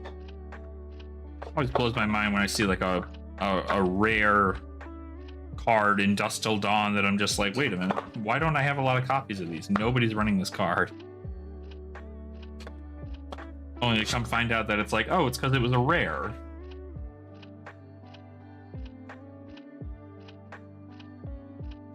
All right. All right. Quick break. Oh, that's the shelf, the calyx.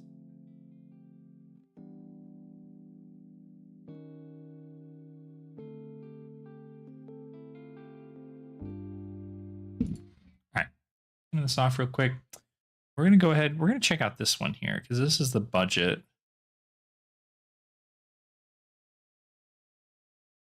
Card shelves. All right, let's get serious. Let's watch. These are my shelves I use to store my graded cards. Not only are they mahogany wood, hand cut by lumberjacks, they're also from IKEA, and they are called the IKEA IVAR system. IVAR. Okay, I'll put it on screen for you. These shelves are pretty good because not only are they adjustable, you can also add as many shelves in as you want. There's a million little holes that go all over the top. Plus, they're around this big, and then they have a small one that you can just attach on. And then I added another big one to the other side. So this fit pretty much millimeter perfect in my space. I highly That's a recommend lot of graded cards. like this. Measure your space first, because I was like, yeah, she'll be right, and she wasn't right until a little bit of hammering fixed that problem for me. This is the IVAR system. I highly recommend it. It is from IKEA. The first thing you'll notice, I have two different size boxes on the shelf. Oh, this the one guy's on the shirt. right is a BCW graded card shoebox, and the one on the left is a BCW top loader box. You can also fit graded cards in it, but it is quite snug, and I'll tell you why I use them. On the shelf here, it has varying heights. The ones down the bottom all have the big boxes, and the ones up the top have the small boxes. I do that just so I can see what's in the box without having to drag it out too much, just because I can't actually see directly down into this. It also let me have a little bit of an extra level here to fit boxes rather than having it one more step up, and I'm trying to bunny hop to try and find the boxes, which is a really bad idea. This part of my office is dedicated to my IKEA Billy bookshelves. Now, one part is for cards and the other part is for storage supplies, and there's two reasons why I do that. The reason number one is I have everything so close together while I'm doing my packaging. I have my big bubble wrap, I have my small bubble wrap, my boxes, and my courier bags. And all these little things are all in the same boxes you saw in my other office. The second reason why I have it set out like this is when it does get low, that's when I know to order more supplies, make some more supplies, and get ready for the next day, the next week of big sales. I mean, that's so I can have smart. it all nice and filled out. It is Friday night, so give me a break. It is quite empty. Don't hate me for it. This is the other half of the bookshelf. This is mainly for storing cards and storing inventory ready to be processed. You can see on the left here, this is empty. That's actually a good thing. Because this is a graded card store, when I get graded cards back from the grading companies, I put them on the shelf and that knows that they need to be scanned and sorted and then listed and put into the inventory. Down the bottom, the cards are sorted into different boxes just so I know which stage they're at with grading. Cards in card saver boxes are ready to grade. I've checked through them a million times and I'm ready to send them off. Cards in the small 400 count boxes aren't ready to grade yet. I have them pre-checked once. I need to check them one more time, then put them in card savers, and then send them off for grading. I do my systems this way just so I know if a card's in a card saver, it's ready to go. If it's not, I need to check it one more time before I send it off. Down the bottom here, I have some 4-row boxes, just like we have in the other store, is where I have some singles in here. I just received these in the mail recently, so I've sorted through them, I put them in here, and now they're ready to go to the single store to be scanned and then listed. Alright guys, that's pretty much it. I hope you enjoyed the video. I do have a guide on scanning your graded cards if you want to use a special... Huh. Okay. I mean, effectively, it just sounds like it's a pretty straightforward thing. Let me check out this other one here. Cardinal Gaming, I know I watched a couple of things about. Hey guys, Mason here, Cardinal. How we doing? Cardinal. I want to do a video about something that I talked about before. I want to do it again. We're remodeling, upgrading the fixtures here at the old store in New Cut. So it's kind of a mess. Sorry, I'll show you. I'm sure it's going to be a lot. But probably like custom orders. I want to do a quick video and talk about these brand new card drawers that we have that we're really excited about, very, very happy with. And I want to brag a little bit because they're kind of expensive, but this is what we got. This is what these new card drawers that we have look like. Let me put you down on the glass case here. There we go. Very, very cool, right? Got these nice little guys, nice and labeled. This is the Pokemon one. So we got nice little labels up here on front, and then these drawers pull out. Oh, very yeah. nice, right? Yeah. Super, super nice and clean. Yeah, that's what I want. This is all the heavy plate stuff, but that's what I want. super cool. Everything's all organized nicely. Got the sets up front here, and then we have how much are like they? Little magnetic strips on the front. Are they in move the things link? around for easy Oh my god, they are. classification of where things are. Oh no, they're all IKEA. Because we are a TCG Player Direct store, we have things organized kind of weird. We have multiple. That's nice. That click, just to let you know, it's fully seated back into the sets. See, I need to put this into perspective so everybody is aware. What is going on behind this monitor right now is not at all ideal, nor what I would like to do at all. I would much rather have a shelving space in which I can put all of this stuff so it's not just sitting on the floor. The downfall is that I don't make enough money to purchase a house to then afford to put shelving units in. And so I make do with what I can. But if it's the only exercise I get on a regular basis is moving 5,000 count boxes, and I guess so be it. But the sets multiple times in these displays because the way that TCG Player has their direct pull sheets, it's based off of hollow and non-hollow, and then they have near mint, light play, and it goes through all the sets individually that way. So it's actually categorized kind of weird, understandably. So we have it by game, and then we have it by near mint, light play. I'll show you. And then we'll have all the sets through that and that kind of stuff. So kind of weird, kind of different, right? But that's the way it's easiest for I us. will show you, for Kevin. You will see. pulling direct orders, because that's the way they have their sheets set up. And this is our big Maybe too loud. big Magic and other TCG displays right here. So again, all these are nice and organized, tell exactly light play, heavy play, all the way through all these. And we can move them around as we fill these things up, and they pull out really nicely. So we don't have to worry about moving boxes around. So They're good. all set up in here in the boxes all by themselves. Super, super nice and convenient. And they are, see how nice and smooth they close? Oh, and they've They're, got the soft soft closing. click. These are actually IKEA Oh, cabinets. God. I'll put the details in the description for you if you are interested in doing this. But absolutely huge time saver. They are about, they have 9 drawers in them, and they're, I think 80 inches is how tall they are.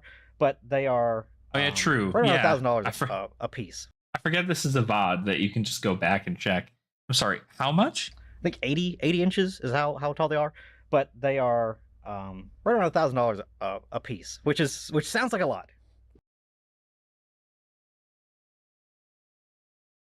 $1,000?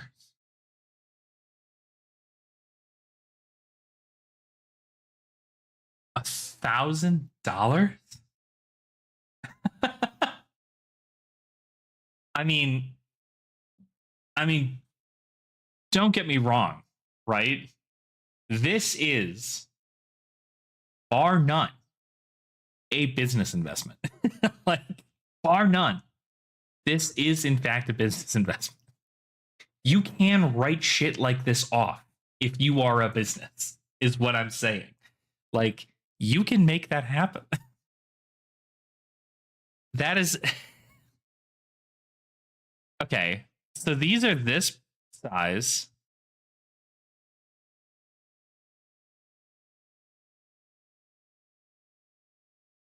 How is that correct? Yeah, exactly. I don't... Well, now, wait a minute. Okay, so it can fit 9, right? What's the... Hold on. What's the math on that? It's $170 initially for just the thing. Right, before taxes. Plus... We'll do, what is it, 50 per? 51? 1 times 9. I mean, that math looks different to me. That doesn't really look like $1,000, but maybe I'm missing something? After taxes, yeah, it's probably like 7. But you could also just like go buy it.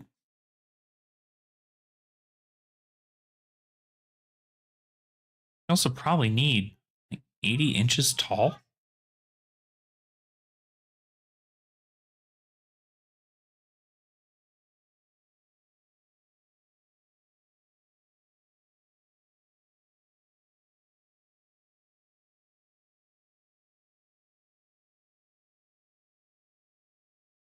Huh.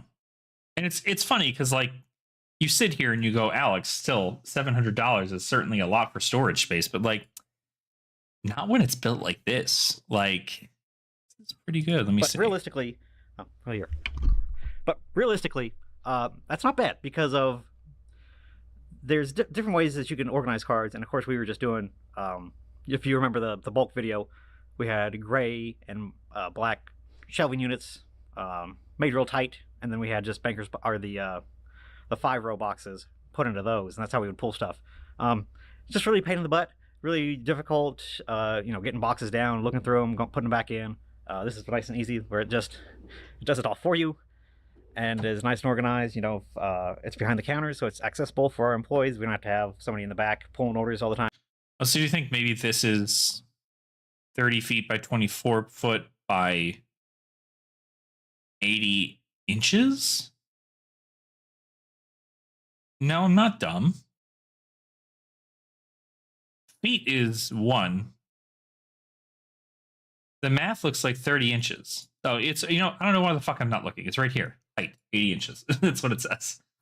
Click on the thing. So it says height 80 inches. So it is, what is that? It's 12, 60, 5 foot, 72, 6 foot. So like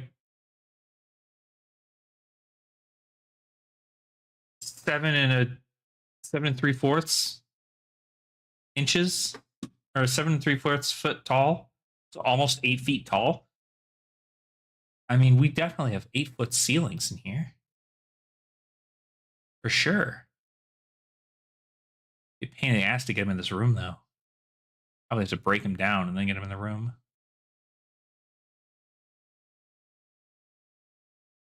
Makes a lot more sense.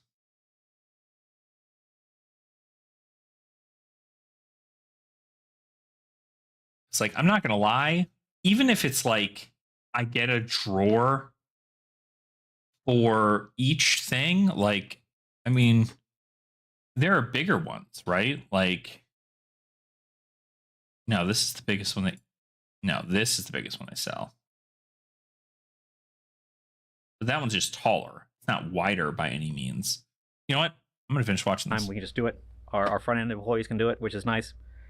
And we do the same thing with pull sheets and things like that. People place orders in store via our TCG Player kiosk, or they can order it at home and then order for pickup here, and then we pull the orders and we'll have it ready for them in just a couple minutes this way. And again, no having to move boxes around or anything crazy like that. And it's just been super convenient. This is, I believe, this is the most optimal setup you can have, because there are now also notably something to keep in mind is that it looks like they have a 5-row and then probably a 4-row. So I'm not sure if it fits 2 5-rows. I need a measuring tape. Hold on.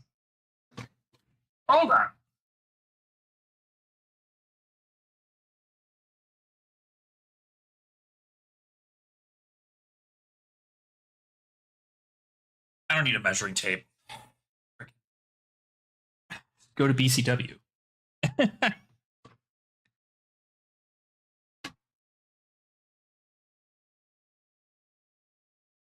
like metal cabinets you can have that have the same kind of drawer system.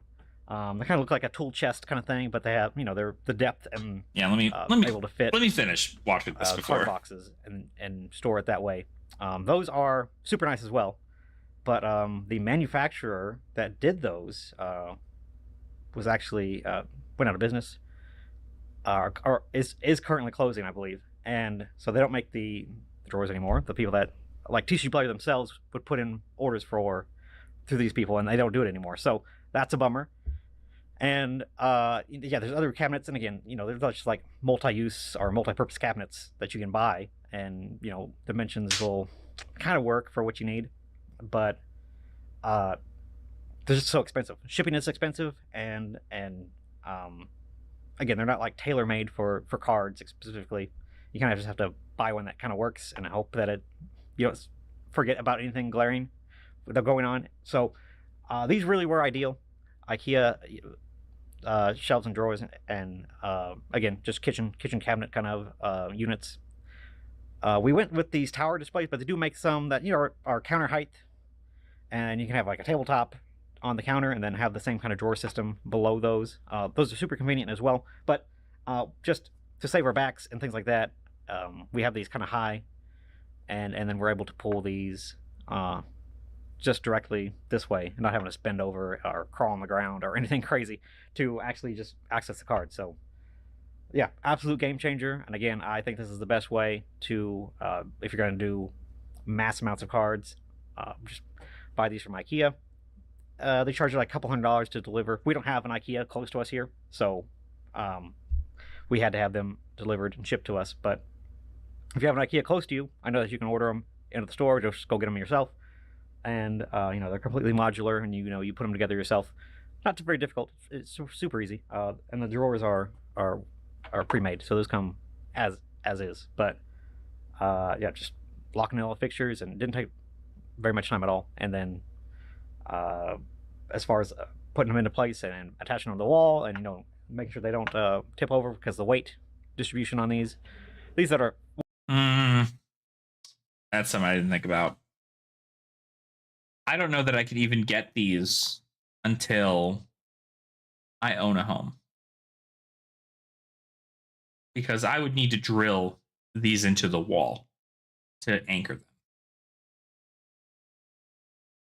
way full, like magic ones. We don't have to worry about that, but could potentially down the road be an issue if you had maybe some lighter games and higher shelves, and they wanted to tip over. But no, don't have to worry about that. And we've just been really happy with them, really great. And this is like the best iteration you can have of these type of shelving units, and pretty much the ideal for just pulling cards in general. Again, just these are nice tall. These are 36-inch wide drawers, 32-inch, somewhere in there. I'll put the direct actual things in the description of the video. But these are a 3-row box from BCW, and then a 5-row box that has a lid, a full lid. It has to be those specifically because they don't fit otherwise. It's too big. But this is a 5-row with a full lid, and then a 3-row from BCW. Oh, this wouldn't even fit anyway. So mine have a half lid, not a full lid. Mine are a little different. What's their even better way? Hey y'all, Mason here, CNA Games. How we doing? That looks like that fits 2 5-rows. You guys, I would do an update video on our new IKEA shelves, our drawers system. If you had watched the earlier video, this is an updated version. So this is, I said in the last video that is like the perfect way to do it, the ideal way. Things have evolved. We have gotten even better. We took a concept and then we pushed it even further, past the limits of known mankind, to fantastic realms of, yeah, this is really good. So this is the new IKEA solution that we have, that we're using here at our main location here in Louisville, Kentucky. If you can see all the way down, woo, man, look at all these drawers, beautiful drawers. Again, these are IKEA shelves and drawers from IKEA that we had a special order because there's no IKEA close to us. But this is the best way, the most reasonable way, weighing out cost and being efficient. If you are a direct seller, this is the best bang for your buck. If you're trying to probably more doable, have a large inventory, but still keep it out on the floor where your employees can work and have it nice and organized and looking really good. Now, this has only been up for a week or two now. We have stuff on the shelves that we should not. These have nice shelves up here on the top. This is temporary, as we're working on a lot of other things, but that's temporary. Those will eventually be worked into drawers that are below this. But yeah, that's the whole idea, is that these drawers are holding. Those definitely fit two 5-rows, though. For sale via TCG Player and Direct and in store, right? So let me, for people that didn't watch the last video, let me give you a kind of refresher. We sell on TCG Player Direct. We currently only have, this is our Pokemon Near Mint foil. And as you can see here, we have plastic dividers, tall dividers for the set, and then individual dividers down for the cards behind these. Now, we used to put the name of every card and onto these dividers, and it was so tedious, and it took so long. We're obviously going to keep stuff that we have that, because I don't want to lose that work that people put out the effort to do, but it took so long, very inefficient. Sorry for your thunder. It's Midwest in the evenings. It's just what happens, right? True. Yeah, it's a huge waste of time. Looking back, the amount of man hours that we lost, that they could have been putting stuff in the systems where they're printing out things on a Dymo label and putting them on every single card divider as we filed things away. It is, I see that here, far more efficient to simply just use divider, have the card in there, and then our plastic dividers from BCW as well. I'll have all the description down below. We'll have all the information of everything that is in the setup. So don't worry about that. Just go down the link. So this is a Section, I think is what it's called. Sorry, IKEA and their names, but It's down in the description. This is a 36-inch drawer, and it is perfect fit for 5 rows. 2 5 rows right next to each other. We used to God have bless America. a 5-row and a 3-row together. That is no longer the case. We have 2 5-rows together. They have to be the ones with the full lid, so you have to get them from BCW. Still got to be the full lid. They are the perfect fit. They fit nice and snug in here, and with a little bit of room. You can see they have a little bit of room right there. But the sides are sloped, so it's kind of deceiving how much space you have in between here. So keep that in mind as well as you go and you try to build this out for yourself. This is chef's kiss. The best way to do this, I promise. Look at how they have them lined across the wall. Like, obviously, okay. So you put it into perspective, right? If I have 25 rows, which means I need, if each of these can hold 6, I mean, you can hold quite a few down there, I think. If you don't have it already organized this way, you need to do it if you're going to be selling on Direct.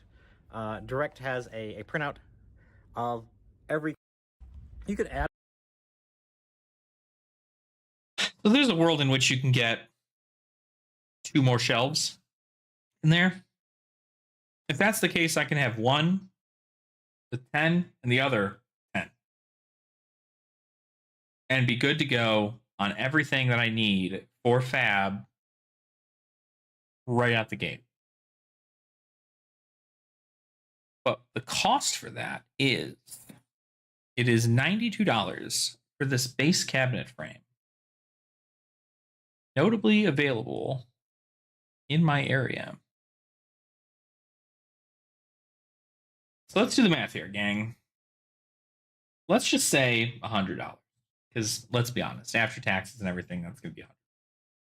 Plus, it was like $62 for $61 for a drawer. Let's just assume I'm being generous here. $65. So plus 5 drawers at $65 a piece.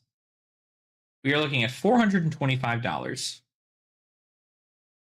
per unit.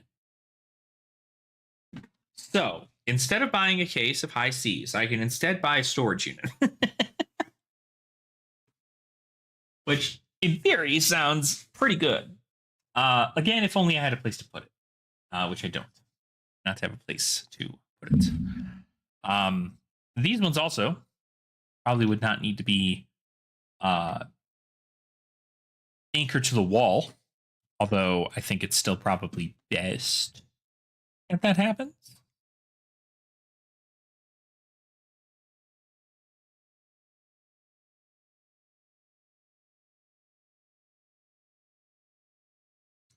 Because these are much smaller.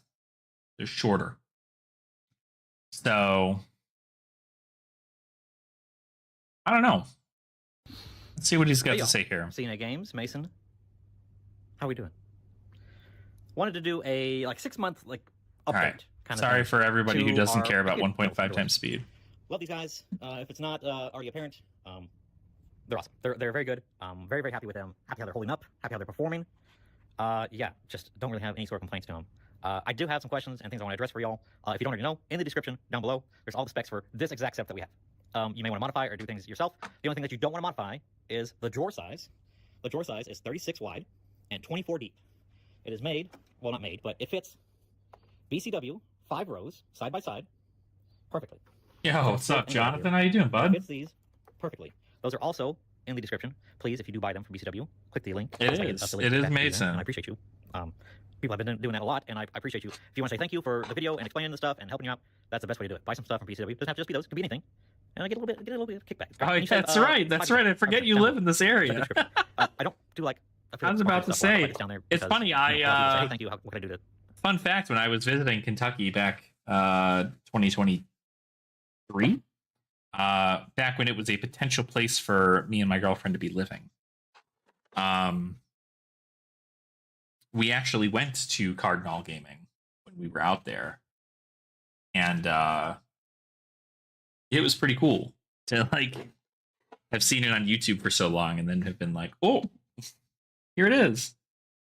We're here. Do that. Or cngames.com. Either way. But let's I want to show you guys more in depth of like what exactly we're doing. This is if you look at this seam here, these guys are screwed together. There's the top right here of this one. This is from IKEA as well. It's made and made to fit this. This is a 10 cabinet. The section, I think is what it's called. Section, if I'm saying it right, hopefully. And then this is a 30. And we use the bottom storage. If you want to go all the way to the 4, you can. You absolutely can. But we don't want our guys, have like these little stools like this to sit on. That's about as low as I want my guys having to worry about without hurting their back or anything. So we just put, booster boxes and things down there. Works perfect for that. If you want more space, you can definitely do that and add extra space if you want to. If we, want to go and say, hey, I want 300,000 things in these drawers, let's go ahead and do it. Yeah, we'll maybe add another drawer on each one of these just to go lower if we have to. But right now, we have 135. I'm learning about how I can best utilize my space. And we have plenty of space still. That's using dividers in between every single one. If you take a look and see, like this is the Nearmint Hall 4 for Magic. This is how we have it laid out. Some people are asking about the amount of holes. Because on the inside of these, there's holes where you would adjust these cells. And you can see that we have this. If we had to, this drawer can go up a little bit higher, but we don't because we have this right here, the bottom of the shelf. So we can't go any lower on this guy or go any higher because we can't fit more than one drawer in the 10. Alternatively, I think there's a 20. You can do 2 20s stacked on top of each other. This is for the 40-inch height. That's the only reason why we have this as it is to get it stuff off the ground so we don't have to bend over. So he's stacking them. That's what he's doing?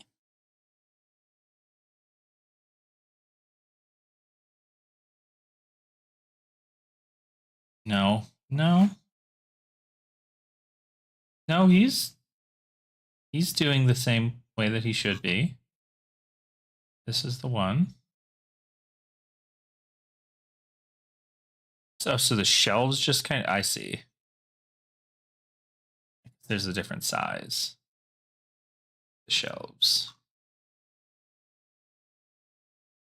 Yeah, honestly, it's probably what I'm looking to do. And stoop for this because these are ultimately from IKEA. These are cabinet shelves, so it's like at kitchens in your houses or whatever. That's what these are made for. And these are inch drawers. So people are asking, okay, how much of how to the top of these boxes, how many holes are there? So we can say 1, 2, 3, and that's drilled into 4, 5, and then you have one more that you would have to be sitting below 6. So for every 6 holes, 6 inches, you can fit a drawer. I see. And again, if you do a 30 and a 10 stacked on top of each other, you can only fit one in the top one. Alternatively, you could flip these over, put the 10 on the bottom, have a smaller shelf to put stuff on if you want to, and then have the 30s up top, and then fill those out. Ultimately, I guess we should have done that, but this is why you're watching this video, so you learn from me what not to do, and then the better way to do it. So, if you want to do 2 20s, the only reason why we didn't do 2 20s is because they didn't have enough. So we were just like, okay, we have to make work, let's do a 30 and 10 and stack them. So that's what we did, to get 40 inches tall. And that's pretty decent height for working at, and for guys to not be hurting their back if they want to pull a box out to do like heavy sorts, or auditing, or things like that, and just have a place for them to just have all their stuff in a workplace and a work area like that. Works great. To have no complaints, it's really a nice setup to do and to work at. So 6 inches. That's accounting for the taller dividers as well. Again, they're down in the description. BCW, order from them. So he did stack them. I'm really showing that part. Oh well. So that's what we have here. And then the 30 here, you can see we have these like clear totes. I got 2 of these guys stacked right here. So we have 3 drawers stacked into this, and the rest is down below is storage. If you want to look at that's a play booster box right there, so it'll give you an idea of how much height you have off of that. If they're sealed, something like that, that's how much space you have on that. And you have plenty of space to work and draw these cards. Again, this is not, when my guys are here putting the sorts away, yes, this is rough, but it's still workable. It's still a workable height. It's not too bad where they can work. So that's this is how we've determined for it to be. It's okay. Everybody's got scoliosis there. A lot of people are saying as well, this seems inefficient because if somebody wants to get into the same set, for example, one person is going to be standing in front of the box or in a drawer with it pulled out, and if they're in the drawer, people can't work around them. My argument to that is that it's going to be like that anyways. Like, regardless of how you have it set up, like, if you have to, like, pull the drawer off or the box off the shelf, somebody still have to wait to go through another box if somebody else is working there, right? But I do understand the issue there. Like, if you're putting it in a sort of way, somebody's just dominating in front of a box as they go through it and put stuff away. That is the nature of the beast. But if you want a solution to that, you can do, instead of going top to bottom, like have this be the newest set, for example, and then go all the way down, you could do this be the new set, and then work this direction, and go that way, more lateral. We have it stacked this way, so the older we go, it's like this. Oh, like, okay, I need to get into send pictures of the babies. I also want if to you have have somebody them working still. on Dominator United. They're not too far away as far as like boxes go, right? Well, if you went the other direction like this, they could both be at a drawer and working at the same time. It's also like If you wanted to just pull the box out, you could and just work out of that if that was like the issue of like having that out or somebody being in the way. But yes, you can't. If somebody's in the drawer, that makes all these inaccessible, right? So that is a solution or a workaround to get that figured out, so that when you are in the newer sets, which you are hopefully you have the most product coming in and out of that because that's what's being bought the most, right? You're gonna have somebody able to work laterally to somebody instead of being stacked on top of each other, and then somebody just having to twiddle their thumbs. Does that make sense? Hopefully it does. So that's the solution to that. No matter which way you set this up, you're gonna have that same issue. It's sort of like a cabinet way, but if you have two side by side, just go that direction and then start down this way again, and then work that direction again and that direction again. And then you'll be able to hopefully alleviate at least some of that. Does that make sense? Okay. So other questions people have been asking, as far as like, can you like change the price or the size of things or anything like that? Because this is so perfect for these 5 rows, I would say don't tinker with, don't get 30s, don't get anything like that. We did have a 30 before, of like taller towers. You can go back and watch the videos. Just search CNA Games, IKEA, and I'm sure the older video will pop up. You could fit a 5-row and a 3-row next to each other and a 30 count box. So these are basically 3-inch rows, and you can do that, and that's fine. But just get a 36-inch and do 5 rows. And people are like, does it hold up or anything like that? There is no issue with a full drawer. This has an empty row, but just like this isn't going anywhere. It's not like it's floppy or anything like that. Still closes and does all that perfectly. There's no issue with that. With the countertop, you don't have to worry about things falling off or falling forward because of the drawer or any sort of weight. These are too short to really do that anyways. But if you did want to, they do make, like, if you think of like the corner of a kitchen in a house, they have cabinets that go to 80 and 90 inches that have the same kind of setup. Some people like those and prefer those if you have like that space and you want to make it really compact and go vertically. If you're really tall or something, it'd be a better option maybe than a counter height. Sure, do that because those are definitely the most square footage and bang for your buck is the big tall towers like the first ones that we had. But you know, somebody having to get up on a step ladder and go up and down on that to pull cards is not ideal. Ultimately, we do like these a lot. It is not ideal. That is just correct. Like little tips and things. People asking if it's WPN premium. Is just make sure that the things like the cards or the boxes, you can have labels showing, but they have to be like sets and not like anything like crazy. Try to make the sets or the tags really good. We have that's right. We just have near foil or non-foil. You do all this stuff with the WPN premium stuff. On themselves. And then if you wanted to do anything more than that, and you want to be WPN premium, definitely ask the rep or whoever at WotC. I think they've already said though that these are okay, and unless you have like really ugly drawers or anything or ugly boxes in there, you'll probably be okay. I can't imagine anybody be upset with that. Trying to think of anything else that people were talking about. But yeah, 6 months in, they look almost as new as we put them in. Again, as far as like wear and tear or anything like that, it's really not anything to complain about. They hold up, they're sturdy, the drawers are strong. Never had any concerns about the weight being in them. No sagging that I've been noticing or anything like that. And again, we have 135,000 cards in inventory, and I have. They look like they made shelters, so we took them in. An animal shelter and said all the kitten fosters are full. Oh, damn. That sucks. Okay. I guess I have enough information on this to be chill. So. Nifty. Nifty. Let me see these babies. Oh, goodness. They're so babies. There's just little babies. Oh. Let's look at this. Look at what John's doing. He's helping these babies live.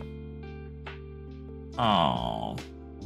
They did? Oh, yay. They're gonna be healthy babies. Oh. So cute. So cute. So cute. Gosh dang it. I love cats. Shit, if you weren't all the way out in fucking Kentucky, I'd have picked one of these up from you. Have a little kitten for my 1-year-old to play around with.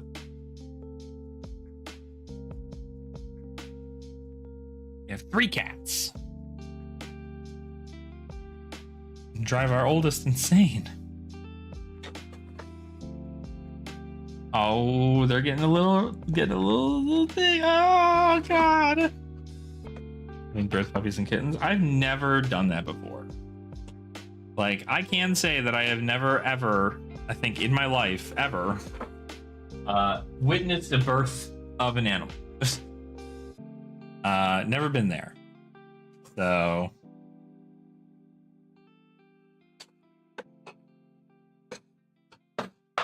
yeah, I know. Obviously, you couldn't just give them to me And honestly, especially with them needing to be fostered and me not having any experience in that, I'd wait till they were adoption aids anyway. Just because I don't know what is necessary. I mean, I have a pretty good understanding of what's necessary, but that doesn't mean that I am fit to foster. I've never fostered an animal before. It was very, yeah, that's good. At least YouTube was able to push you through that, so.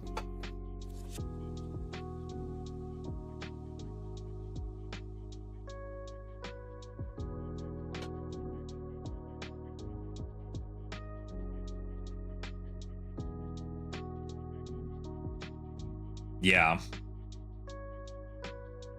Feed and poop them every 2 hours is crazy. I don't know that I'd be able to do that, honestly. I think I don't have enough time.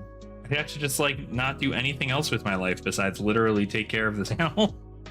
Which is, like, obviously worth it when you're, like, bonding with something that you might get to keep. But I guess there's also worth in it being, you know, if it's something that you're passionate about doing. Not as bad. You know, when are Leviathan players going to start playing Tribute to the Legion of Doomed?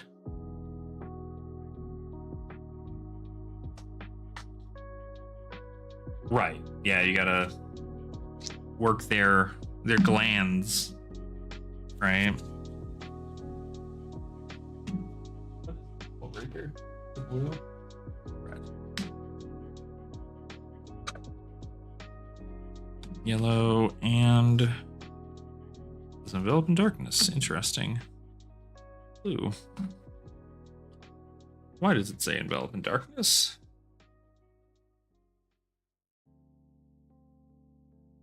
Oh, these sweet little babies. Well, oh, look at them.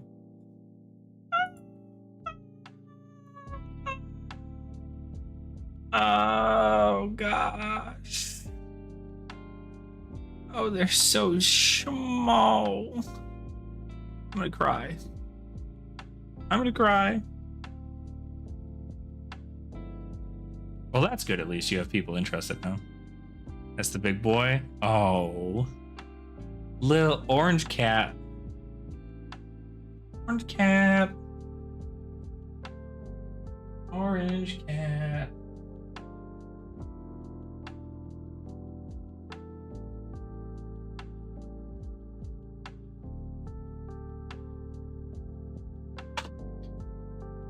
We always have this little family of stray cats outside of our house, or outside of our apartment complex, I should say.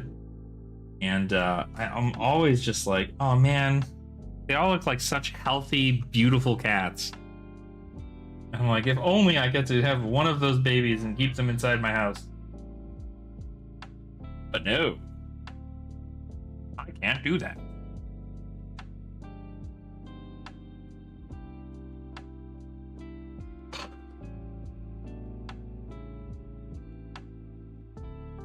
Okay.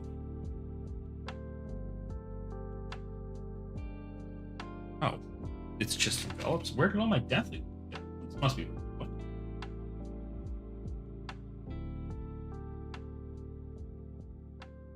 All those deathly whales. I took them inside. Yeah. Like, oh, guess you live here now, bud. Guess that's just how it's gonna be.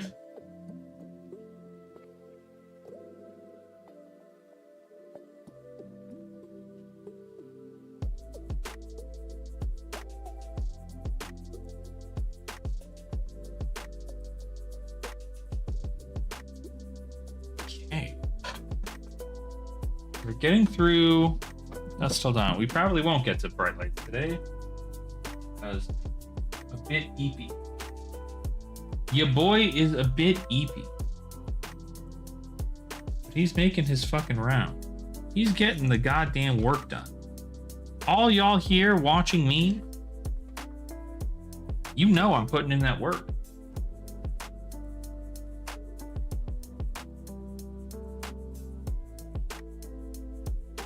forever to come around. She gets spooked. Oh. Yeah, that's oddly enough, it's so funny. That's how our new cat is, Millie. She was a year old when we got her. And when we met her, she was so like scared because she's only been in this foster care place, or not this foster, shelter,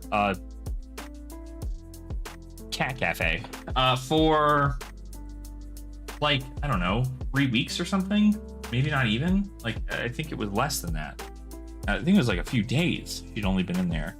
And so she was just like skittish of everything. And like, obviously, like, they don't introduce cats like you would introduce another cat in your own home. You know what I mean?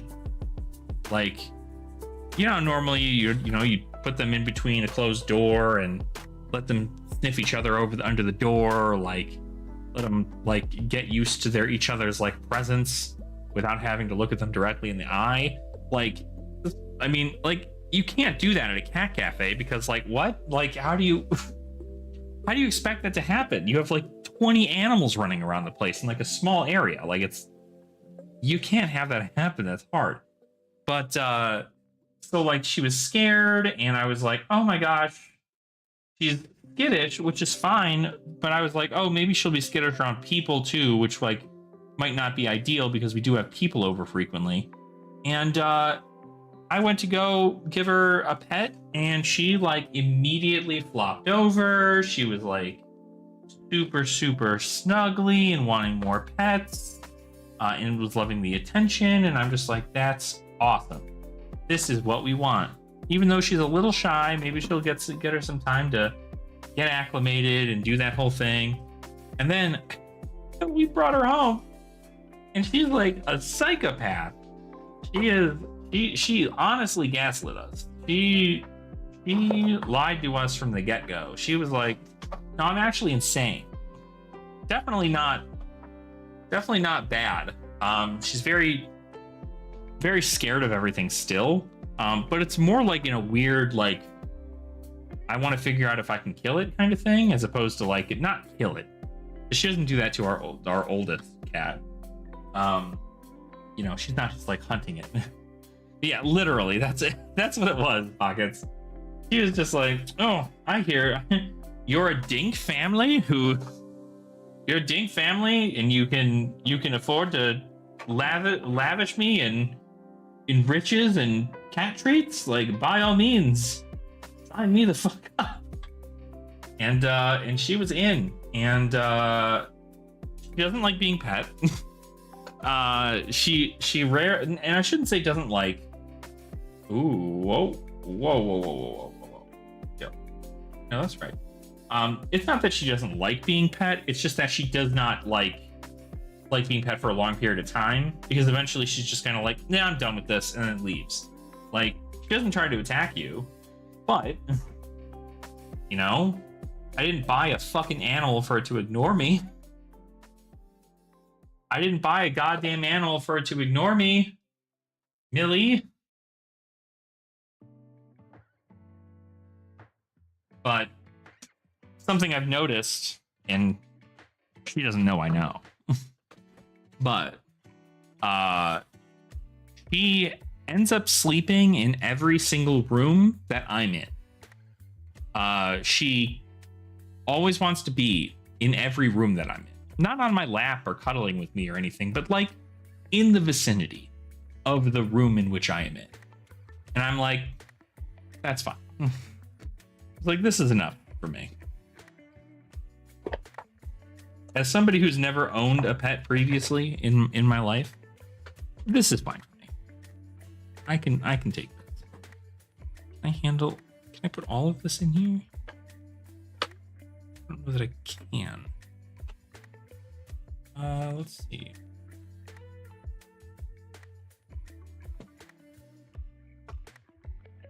Hold me now. I'm 6 feet from the edge, and I'm thinking. Okay. But she's a real sweetheart, but definitely like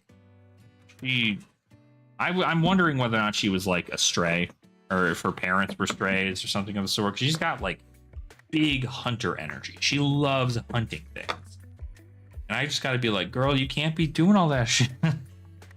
Like, the only thing that moves in this household is the humans, and also then your elderly 19-year-old brother, of which he can move pretty well for being 19, but he's also grumpy. He doesn't want to play. So, hate to break it to you. Not happening. Okay. We have moved on to the shadow cards.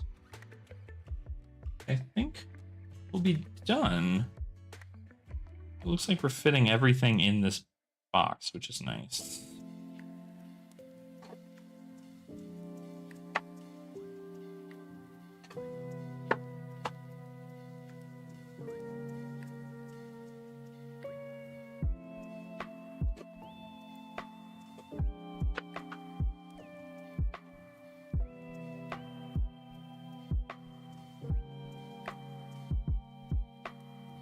Mm-hmm.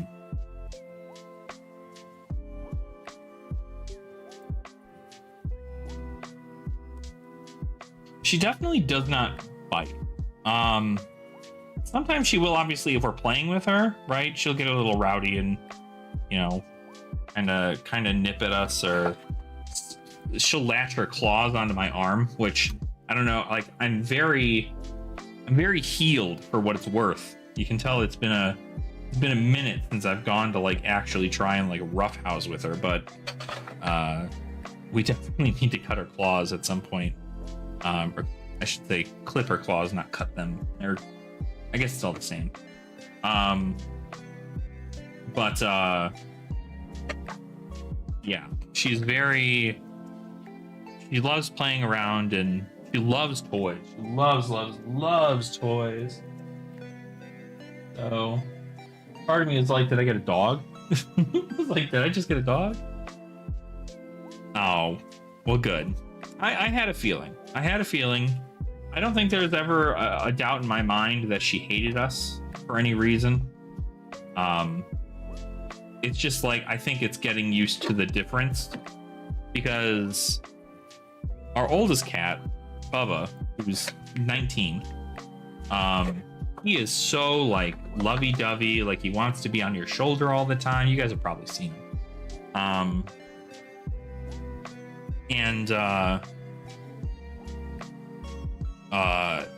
He just loves being around people all the time. And he's just like, I don't care who you are. Do you have a shoulder? I'm gonna sit on it. And it's super cute.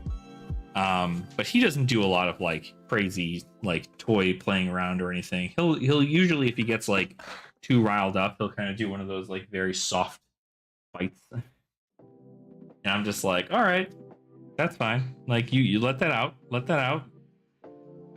But yeah, and toys definitely do direct that more aggressive hunting.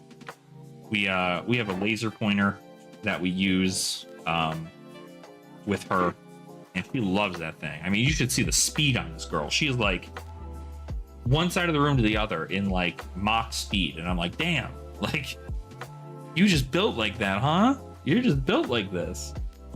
And so she gets a lot of energy out on that.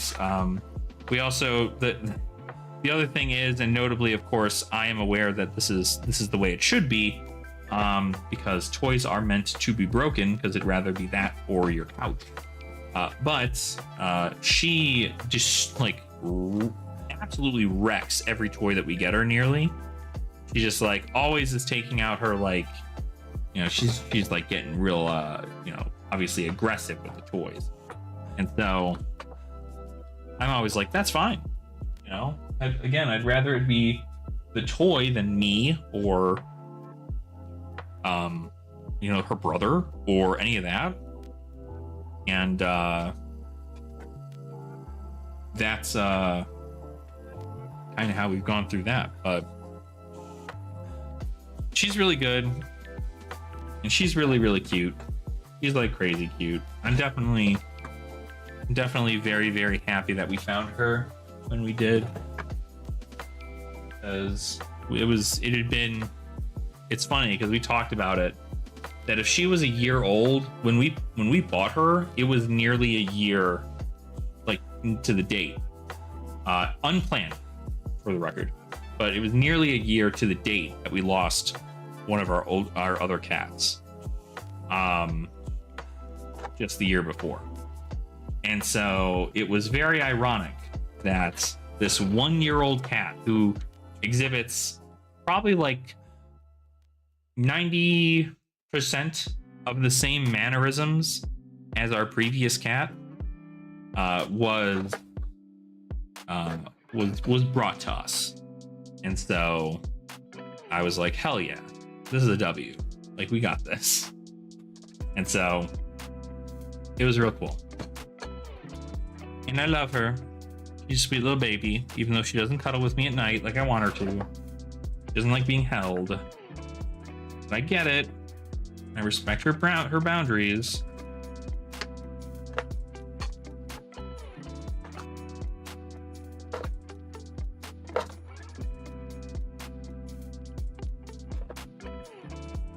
All right. I think we're done.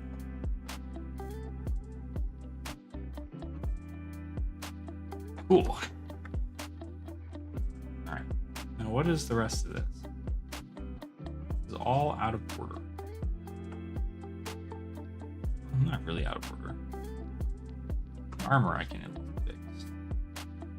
The armor I can fix. Everything else, I don't know.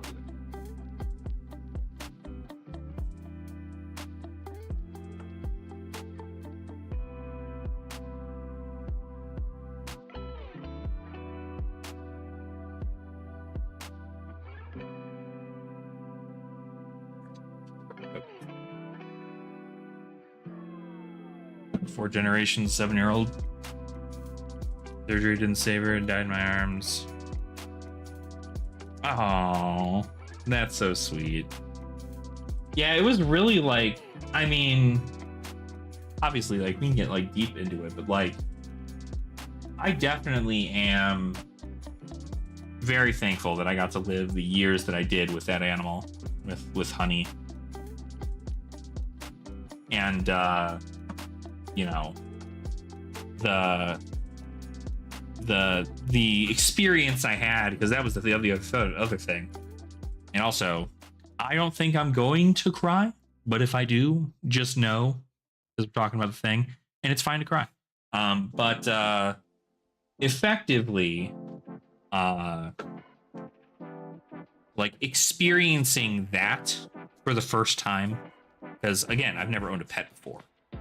So I've never known what the loss of that was. I've experienced loss in my life before, obviously, but I've never experienced the loss of something like a small, tiny animal that passes away in your arms because you can't, like, you know, you can't afford some like $5,000 surgery that might save her life.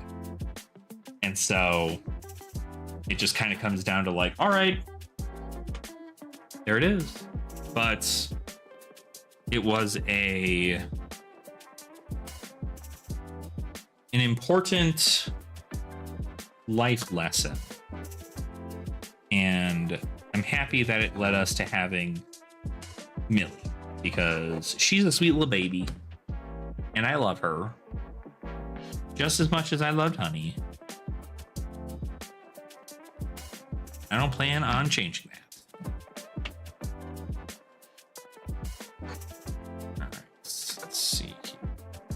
Arraignments.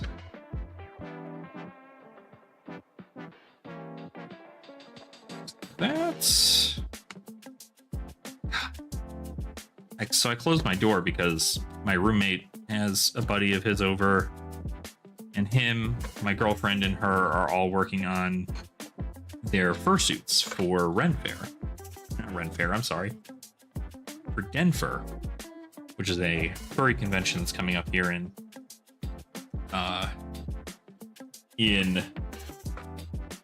August. And I realize that when I close this door, it gets so in this fucking room. So hot. Exactly, Pockets. I couldn't have said it better myself. I couldn't have said it better myself. I'm always definitely, it's more a respect their life than, like, grieve their loss, right? Honor their life instead of grieve. It's like you can grieve their loss, right? Not so much like a you can't grieve.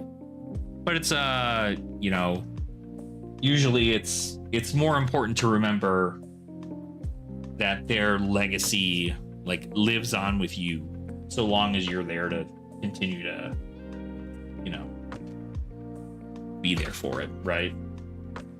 Something I've put in mind for a long, long, long time. Which is why I think when, you know, when death happens, I'm not as sad. It could be that, or it could be apathy, but it's usually that I know that death exists, and it's something that we all need to come to grips with at some point in our life, and it is important to know that while it is due to happen, you can be sad about it. It's totally fine. But just remember them as who they were. That's also important. Okay. I need to relabel these boxes. I think is what I need to do.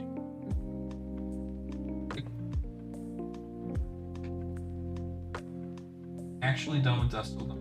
Crazy. Crazy. Hello? Y'all can see, like, I'm like sweating in this bitch. Huh. Why is it so hot?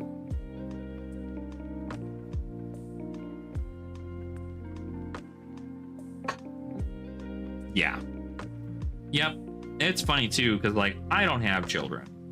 And I mean, I'm not married. I've been with my girlfriend for like 5 years. But so nearly. But it is definitely my biggest priority is to make sure that the people I care for are good when I'm dead. Whenever that might be. Which is why I work so hard at my job. It's why I work so hard to do content creation stuff, because I care about my one hobby. And yeah. All right, we're done with Dusk Till Dawn. Right? The hard part, in which I try to remember if there are any other things that have Dusk Till Dawn in them. I don't think there are. So it would just need to be Bright Light stuff next. Bright Lights would be the next thing. So look at that. We got nearly all of Dusk Till Dawn in one box. I might need to move a couple of things. I can't move these. I have to leave a little bit of a gap.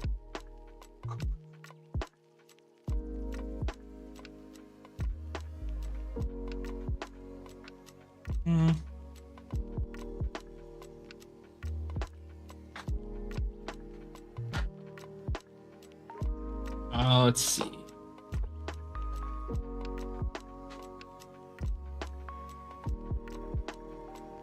So I probably will put like the banshees and stuff back here.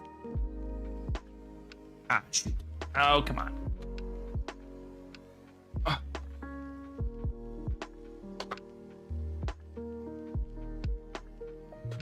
Phantom Wraiths more specifically.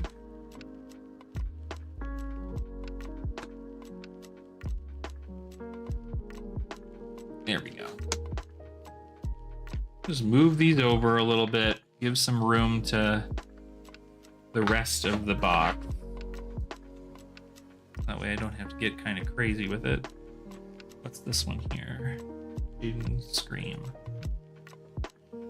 Shouldn't be too many of these here. Hidden Scream. There. And then this can hold. What do we have back here? light the way. Probably too many light the ways to cover this section. There are far too many light the ways to cover that. I guess I could just do the yellows. I just do the blues.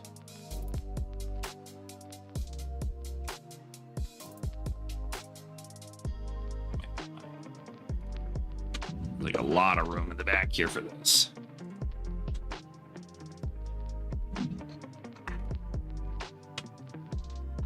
Okay, that's good. That's good. That's good. Okay. Next up is bright light. Bright lights is next.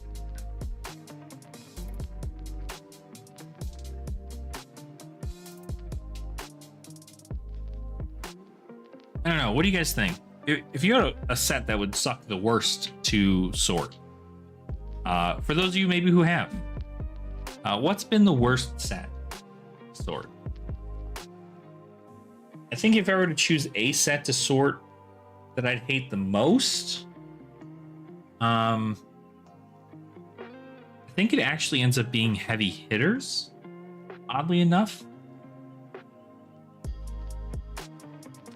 So I sort mine by set first, obviously. Then it's by class. So it'll be class talent, or talent class, and then talent. And then it's, once I'm through all of the talent, and then class, or so it goes class talent, talent, and then after I'm through all of those, it goes to just strictly class. So all the ones that are not talented go after all the talented stuff, and then it goes into generics, and then it goes into weapons and equipment, and then it goes into tokens. And so that's why I think heavy hitters I hate the most, because I end up doing like a lot of the stuff is like based around the border, and because heavy hitters has brute guardian, brute warrior, and warrior guardian, it sucks because like luckily I've sorted through them enough times strictly because of this, right? But it's the dual class cards that suck the most. Like, even like the hunted is a little bit of a pain in the ass, because like there's assassin, and then there's assassin ninja, and then there's assassin warrior.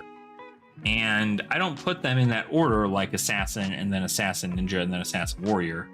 I do, because I also do it alphabetical, which is my other problem. So effectively how the hunted is set up, all right, keep this in mind. We'll start from the beginning of the set to the end. We have assassin. Or well, technically we have chaos assassin, which is nothing because everything is majestic or fabled. So we have assassin. And then we go directly into draconic ninja. And then we go into draconic warrior. And then we go into, well, that's actually not right. Because that's how, so it's set up nearly by set. How did I do this again?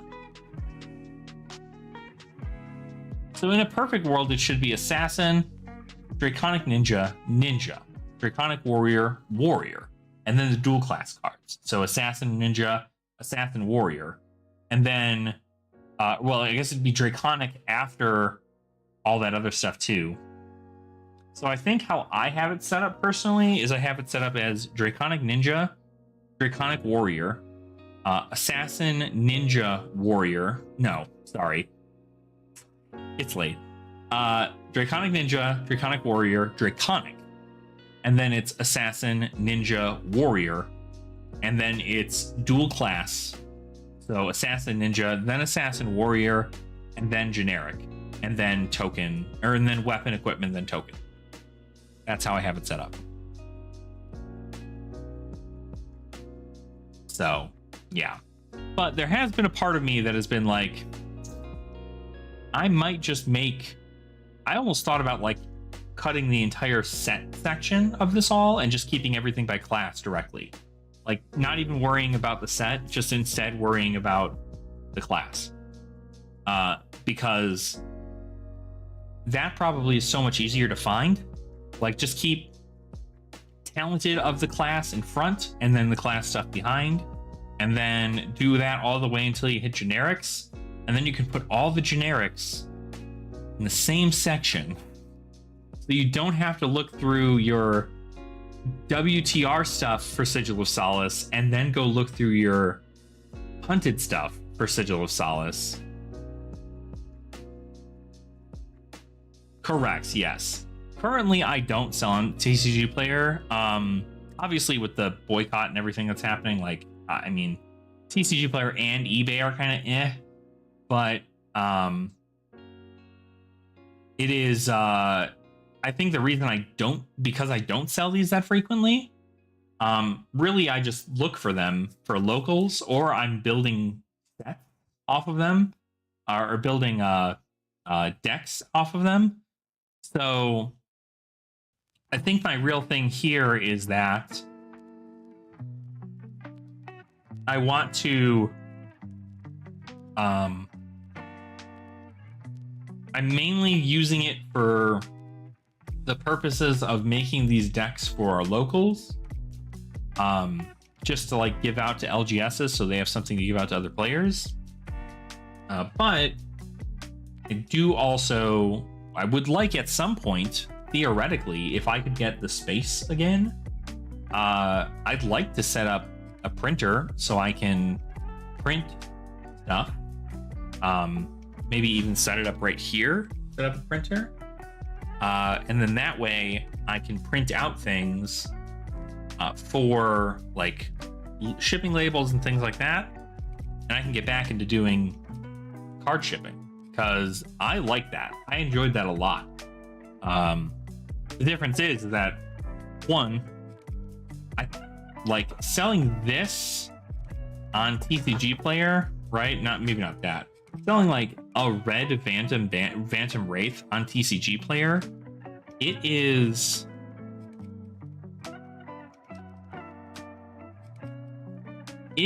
just not worth selling one card.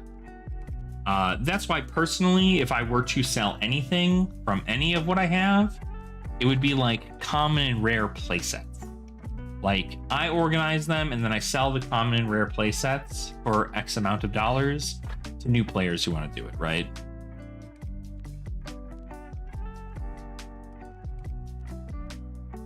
Organize cards in the Brute A cards, for example. Class and then A to Z. So we're talking like, right, like Shadow Brute A to Z, and then Brute A to Z, right?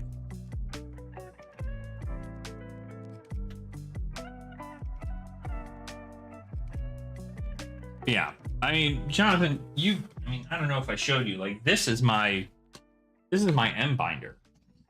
This is my binder that I have all of my M's in.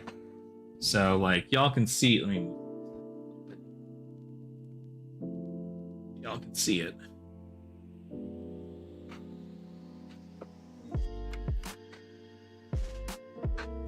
Yeah, right.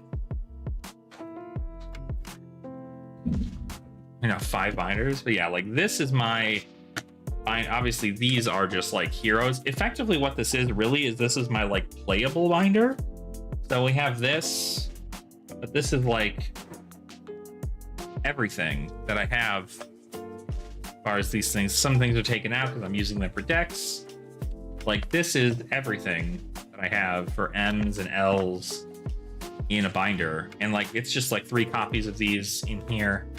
And again, we do it by class. So we do it talent and then talent class and then class. And then we just keep doing that the whole way through.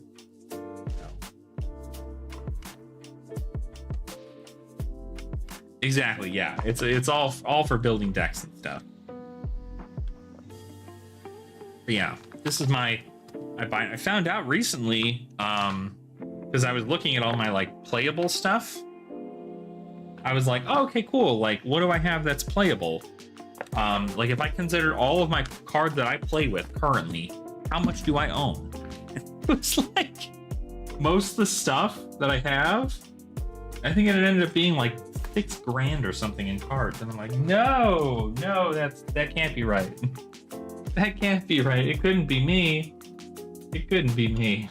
I would never have $6,000 worth of cardboard.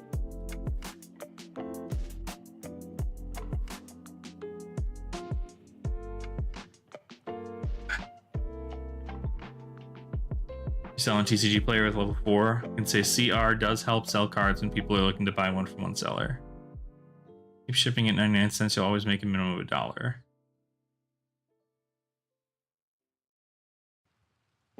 Yeah, absolutely. And that's something I got big on. Stamps, obviously, I don't know how the fuck I can save money on stamps. I genuinely don't even know how I go about doing that. But shipping labels, if I ever had anything that was over an ounce, I would make sure to do or of course, like if it was like 20 cents or not 20 cents, if it was like $20 or more, I would put it in a bubble mailer, and then I'd print out a shipping label for it. It'd be like a couple bucks or something for a shipping label. I'd put it on the thing and then I'd send it out. But I used if I have one on my desk right now, right? I do. Please don't drop everything fucking behind here. Shipping shields. This is not mine. This is from an order that I placed back in the day, but I just have not cleaned out my desk. But shipping shields are sick. You're able to get these like incredibly cheap, cheaper than I've been able to find for any top loader. And they ship really well. They're rigid. They're flexible enough to where you don't have to worry about them getting the top loader getting destroyed in the thing, the roller. A stamp seller. Where the hell did a stamp seller? What do you know that I don't, Pockets? The only stamp seller I know is USPS and like other things. Yeah, sells a decent player with goat. And I know I'd get so much. Like it genuinely would be fine. I'd have no problem doing that. It's just I don't have the space or the time to do it, I guess, right now. I don't have the space. I mean, it's really the space.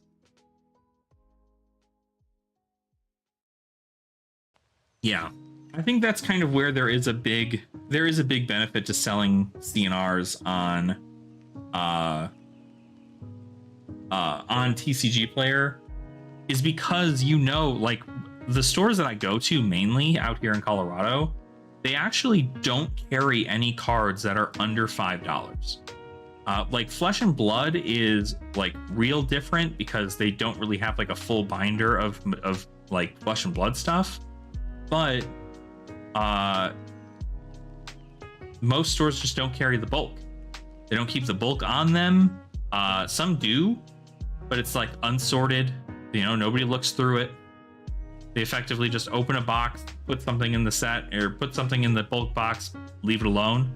I found several M's in their bulk box that were just like 50-cent M's that they're like, yep, it's bulk. Like if you pulled it out of there, you get it at a bulk price. I'm like, oh, okay. Like, that's fine. Yeah. I literally buy from someone who makes six figures, don't know how. Interesting. 20 cents per. Well, does that guy do shipping? And can he ship me stamps? I'd love to give business to the person who makes six figures doing it. You can inquire, yes. Obviously, I'm just simply investigating to see if this is a method I would pursue. Should I be getting back into the game, so to say? But no, I would love to start selling these more and more on TCG Player. I can't. Right now, they mostly go towards locals who are looking for cards that they don't have. But also notably, I don't know. I just don't. I don't often sell them. I think we had another individual out here in Colorado who actually just they sold a whole bunch of their commons and rares to like the Brazil market. Excuse me. And they ended up they actually reached out to me and they were like, "Hey, what do you have of this?"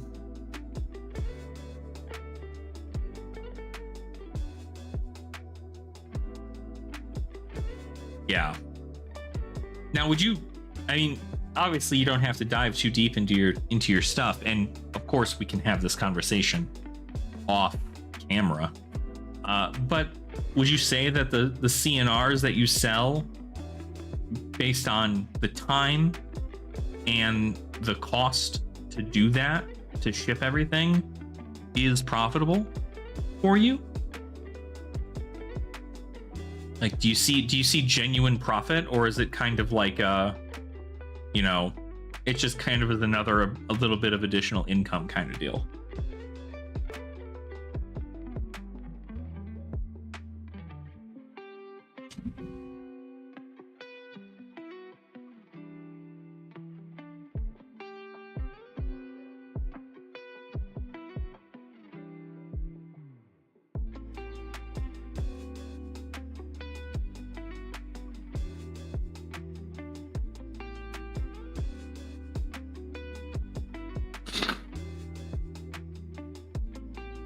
I want a soda so bad right now. Maybe I'll get one tomorrow.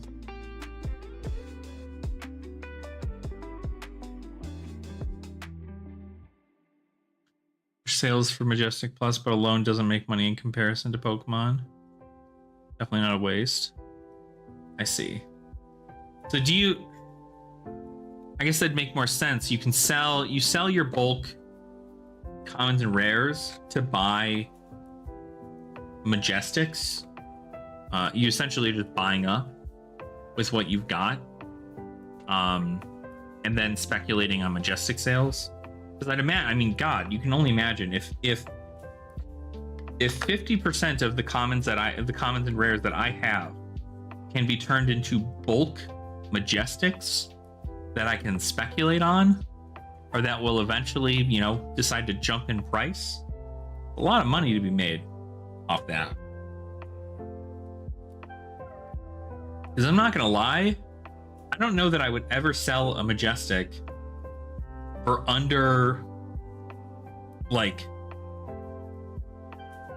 under $4, just strictly because I know that at some point it will go up higher.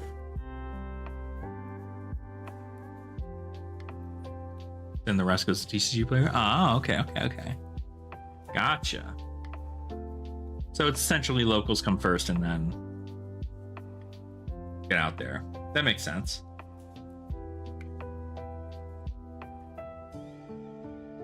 That does make sense. I feel like I just have to do that at such a scale that I wouldn't be able to do much else.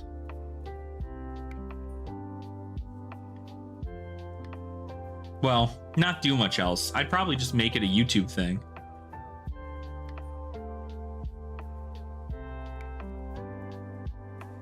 Yeah, that makes more sense. That makes more sense. Yeah, I'd like to theoretically do the same too. Definitely need more room if that's gonna happen. Or at least I need to be pretty damn organized. Because right now I just take in a lot of this stuff But my issue is that I could probably obviously make quite a bit of money if I didn't hold on to like every card I have that I don't have a playset of. I think that's my problem. instead of me going about being like, oh, I'll just collect, like, or I'll just sell everything that I get out of here. I instead just go, ooh, no, I pulled a Marvel. I should probably just keep that. My hair is a mess right now. I'm so sorry.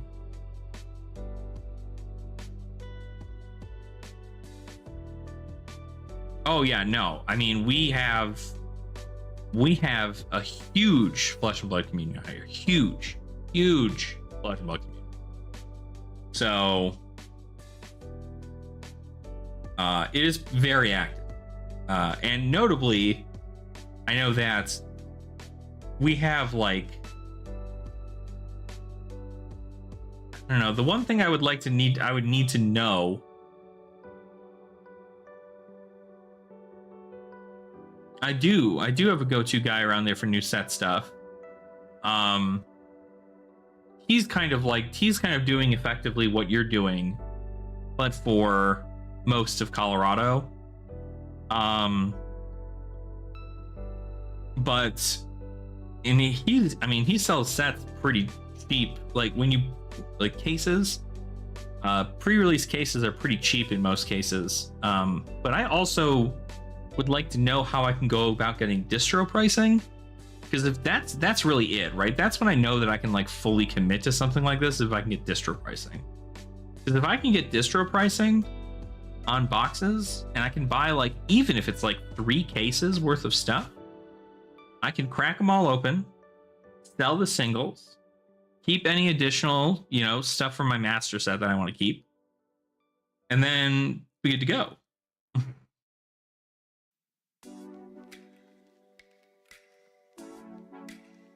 But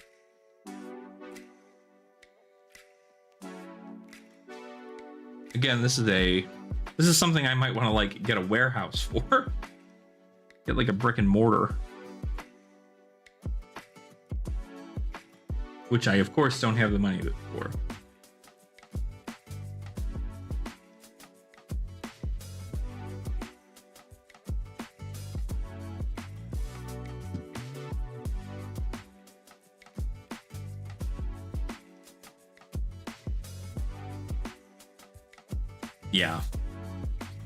Yeah, that does tend to be the case. 20 cases. The problem is I don't have the money for that. I don't have the money for 20 cases. I have enough money for a case, maybe 2, but I definitely don't have the income that allows me to then put into this. What I'd have to do is I'd probably have to sell most of my collection of cards I'm not using that are not a part of my master sets to locals. I'd probably make like $5,000 ish.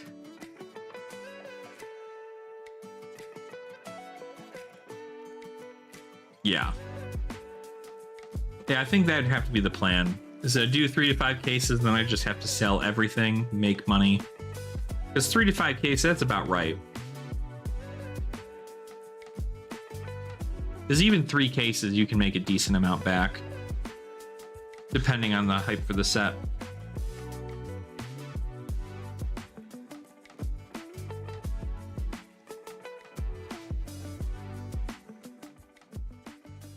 Maybe I'll ask our local guy and see if he's got.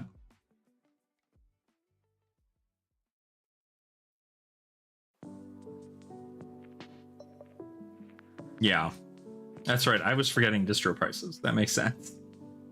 Yeah, at distro prices, yeah, 1,400. I could easily make 1,400 back if I'm cracking everything and then selling everything. I mean, profit probably looks like what? I'm not sure. Profit would probably be like, decent amount. Yeah, I'd imagine distro is the hardest part. Like right now, I'd probably, you know, it might be like buy a box, hope I get $100 worth of product out of it, good to go. Which notably I've done. But again, my whole issue is that, and I think this is probably what I need to like, I think my barrier, and I'm not sure how, if you deal with the same thing there, Pockets, but like my barrier is that if I get something that I'm just like, oh, cool, this will sell for a lot of money, but at some point in my life, I'm going to want this for the master set because I like collecting master sets. And I'm like, so I could sell the card right now, or I could keep the card and not have to worry about getting hit with a cost for the card later on. And I think that's my problem. That's my own personal hell. But I do. My master set, notably though, my master set is just one copy of a card from a set in its highest rarity, and that you can get in the main set, and then any special version of it.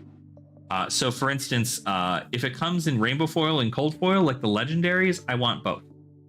But if it just comes in rainbow foil, I just want the rainbow foil. If it comes in the extended art, like any alt arts or anything like that, I want that as a separate thing in the master set to show off the cooler treatments. But notably, it's pretty much just like very basic stuff. Here, you know what? Actually, I have a good example.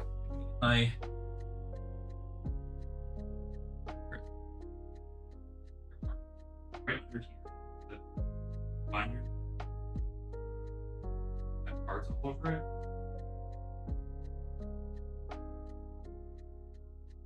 Don't even try that.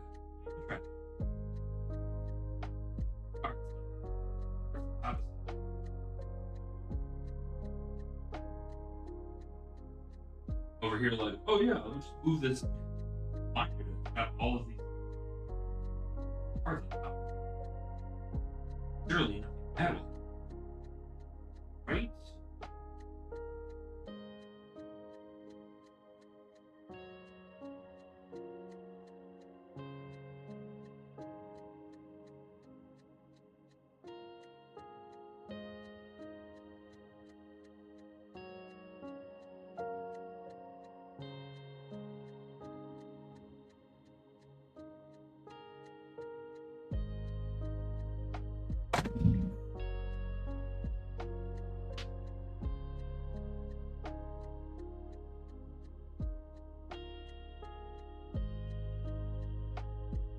Yeah, absolutely. The L's are, I mean, L's are cheap compared to the M's. All right, let me show y'all this. Let me.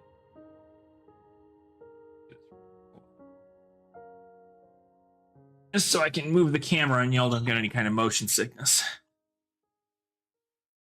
Okay. Hopefully you can see this.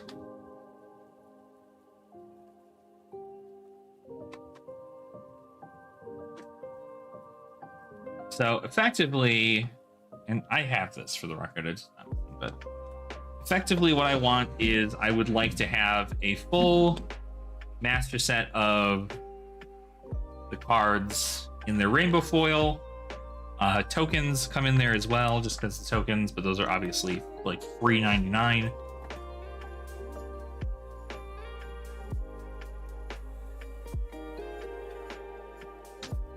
But you'll see it's like you have the rainbow foil, and then we'll get to the back. So like we're going through the generics now, and then we get to the back of it, where then it starts the cold foil stuff, which is all of the like marbles and the extended arts and everything here, and then more cold foils, and that's it. So that's how I set mine up.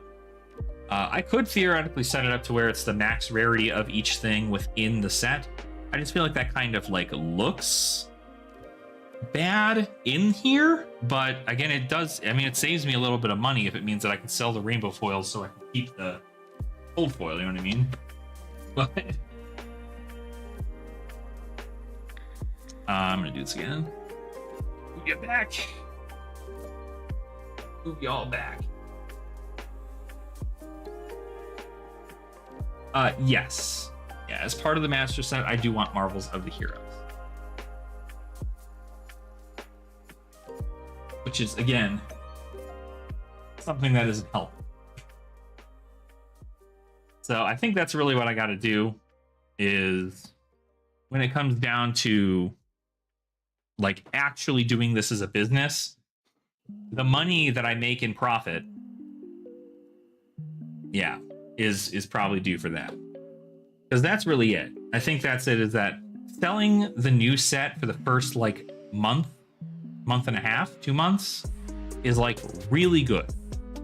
But eventually it will go down. You know, people will be excited about the next new thing. It will then, of course, you know, will continue to go down. Classes and heroes will hit Living Legend, and so other cards will become more easily obtainable due to people trying to sell them.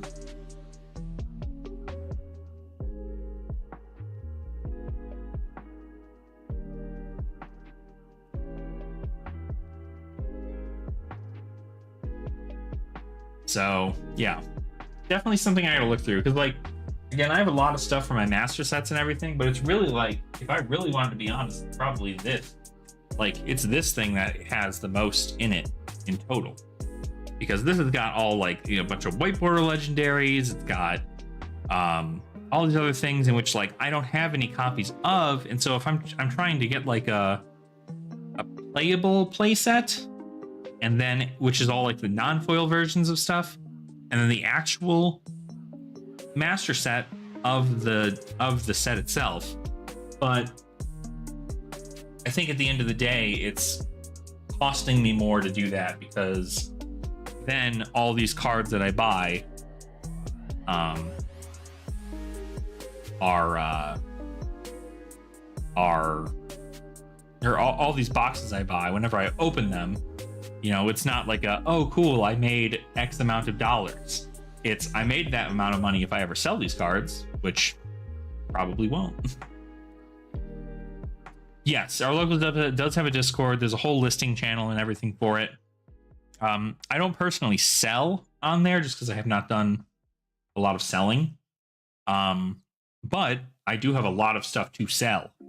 So obviously I do have the ability to do such a thing there. My whole thing is I'm trying to figure out what hero I want to play in CC and like keep playing that hero. That way I don't get tempted by trying to play any other hero. Which is funny because I'm kind of just holding out until Dromai comes out again. Because if Dromai comes out again, I think I probably just play Dromai all the way up until all the way up until I'm a millionaire and I can afford a different thing. So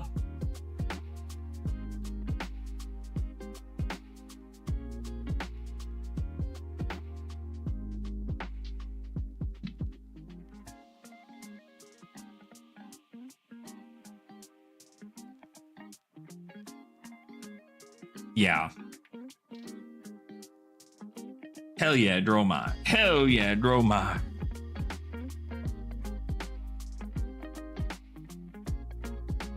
Yeah. I think keeping 3 classes is fine, right? I think that makes sense. Also, hi, Josiah. I'm sorry, I don't know if I said hi to you. Hello. I see you. I saw you. Never gonna happen. No, it will happen. I swear. I swear it will. But yeah, I think probably keeping 3 classes makes more sense. If I stick to 3 classes, if I give myself something that's a bit more defensive, mid-range, and aggro, I'd be kind of okay. But notably, you can do that same thing in the same class.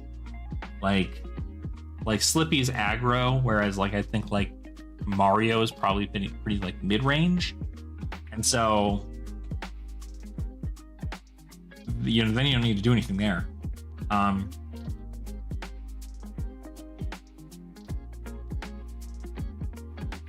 Sold out of Necro for Ranger, yeah.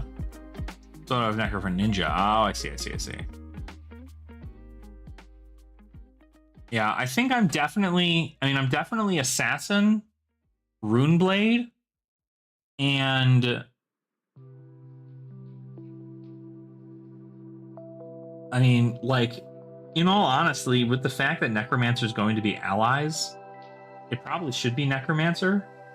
Just because, like, Dromai is going to have allies, but she's an illusionist and not truly, like, a Necromancer. And I feel like the class Necromancer feels a little bit better.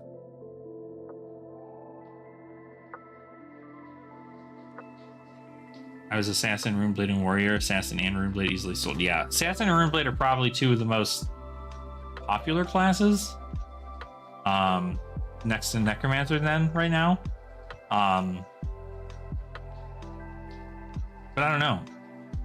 I also kind of like Guardian. I like the fatigue style that Guardian brings. But it's mainly just Assassin and Runeblade. Necro just felt like illusionist. Yeah. I mean, like, obviously, like, you take away two of the most pain in the ass keywords in the entire hero, though, being Phantasm and Spectra.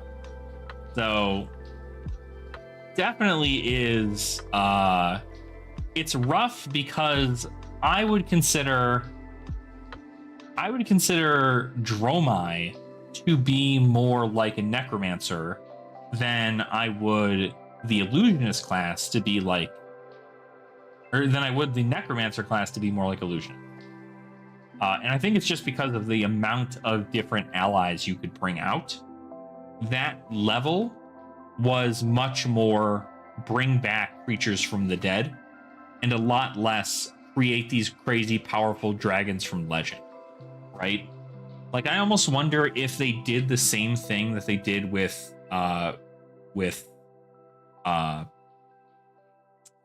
New Prism, where they made all the allies legendary and you can only have one, how much more different of a deck that would be in that situation. Because I feel like that probably would have played a little bit better.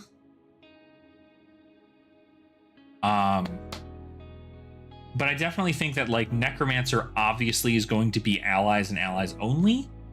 And I think that they know that that's the deck that's going to be ally focused.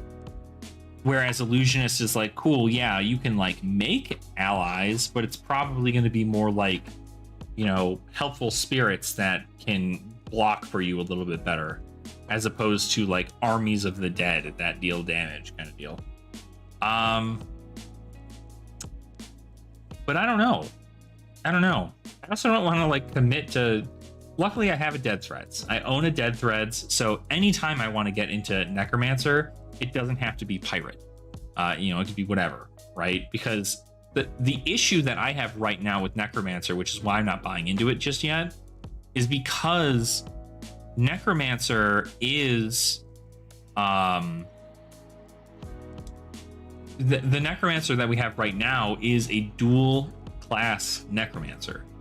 And all of the allies for this Necromancer are only available in the Pirate Necromancer, like, combination. Which means that you're never going to be able to play Whaler Humperdinck or Chum in any other Necromancer. Unless, quite literally, Gravy Bones comes back with a different thing, kind of like the same deal with Dromai, right? You know, that's why, like, I didn't invest in buying a whole bunch of these dragons for Dromai, because it's a Draconic Illusionist, right? No other Illusionist is able to utilize these dragons. It's only going to ever be Dromai. So the rise and fall of these cards is going to be, like, really, really big. So again, I kind of feel like that's where it comes down to, is why I don't want to commit to Necromancer just yet. But Assassin and Runeblade, that's kind of like my hot thing right now. But I don't know.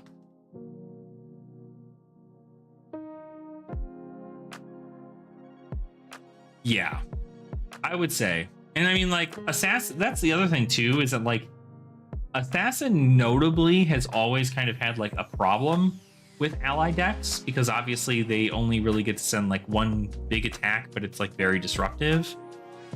Which is why, I mean, they got run over by Dromai because Dromai is just play 3 dragons, pass. Okay, cool. You ripped 3 cards out of my hand. I still have a Sigil of Solace. Play Sigil of Solace, send 12, 15 damage at my opponent, like easy peasy. But now with Slippy being actually in like the format, I think that he does significantly better into Bravey than one would think. Just strictly because obviously you can pump stuff. You know, you can swing a whole bunch of nonsense. You can utilize your go agains to kill 2 allies. You have daggers to kill the 1 attack allies. You can flick it an opponent to hit it. Like, I mean, there's a whole bunch of weird stuff, but I think that if there's any assassin that does really well into them, it's probably that. Notably, not anything I thought about doing with Anaphylactic Shock was playing it right now. Because theoretically, that means that if my opponent decides to do like, okay, cool, block, you could just block a Rigor Mortis, like put 3 in front of one Rigor Mortis and put 3 in front of another Rigor Mortis, or even like the Limpet, right? You have Limpet attack twice, you take 4 damage, you then play Anaphylactic Shock, it kills both. Kind of good. What's that card going for right now? I'm curious. I have to know. But yeah, because that's something that I was certainly expecting, is I was expecting like a passive ability that said like raise an undead skeleton kind of deal. But didn't get that. Rarity, Majestic. The Anaphylactic Shock.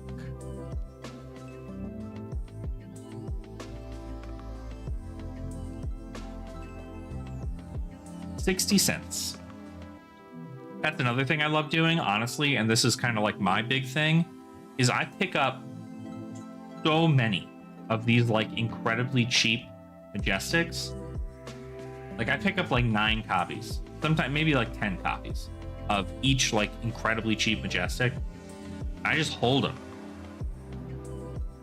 And then I just wait. Like when they go up, they go up. They like go up. Then I'm like, okay, cool. Yeah, that's a shift. Like Majestics are just extremely valuable this day and age. Shelter's at $85 right now. That's kind of crazy. Good for them, I guess.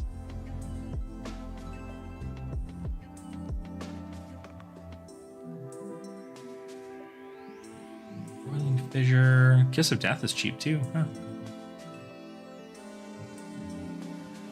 Nifty. Anyway, yeah, so that's kind of my whole thing, is like I definitely need to just kind of like figure, you know, in TCG layer used to be at 5. Yeah, I think like 5 is fine, right? Again, like if you buy 10 of them and you sell, if you buy a card for 50 cents and then you sell it at $5, like profit. That's huge profit. Did you? Nice. And it's good. Like, it's good to do that. Like, I mean, there's so many Majestics that just like initially don't see play. And then the second something that comes out gives it play, it's like the card shoots up. It's funny too, because like these things have been on the market for forever. And nobody bought them. Like nobody was buying them. And then all of a sudden they become meta, or at least like speculative. And people are like, wait a minute, I don't have my copy of this. And then they lose them. Yeah, Flick Knives, crazy. I bought mine at $25. $25 I bought my Flick Knives. like new was coming out, and I bought flick knives because I was just like, I don't have a flick knives. I theoretically like to have one. So I'll just purchase it. I bought it from a local for 25 bucks.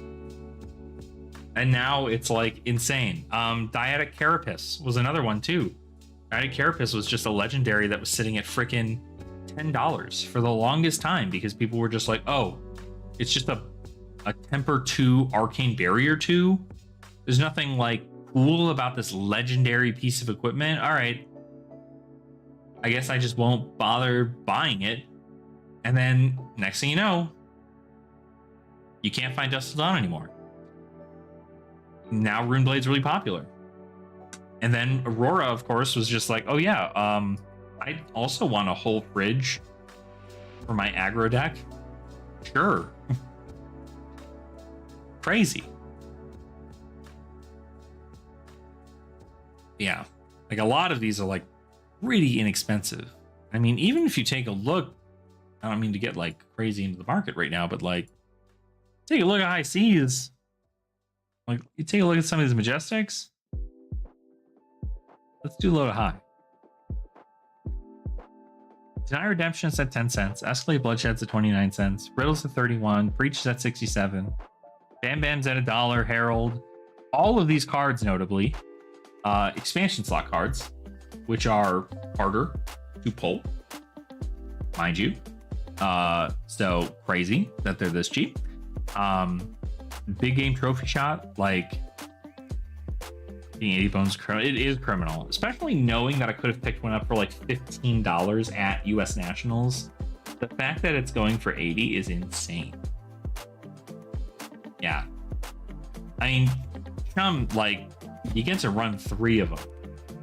It's effectively ALS for those ninja matchups. I don't know why. I don't think that card's worth that much, but ooh, Murray's going up in price. Murray LeFay. She was not too much recently. Yeah, like Clog in the Machine's not a lot. All of these for under fucking $5. It's crazy to me. And then you have like some of these that are even at 10. Like Conqueror went down. Good.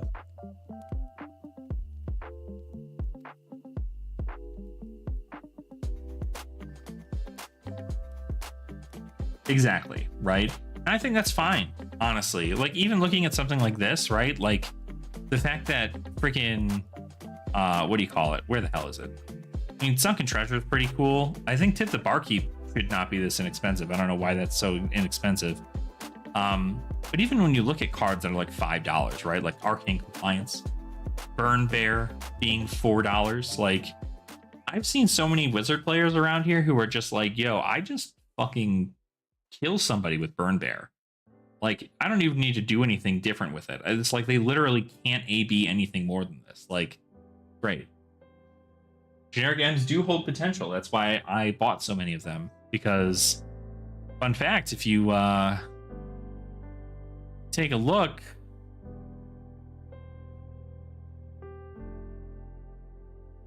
let's get here.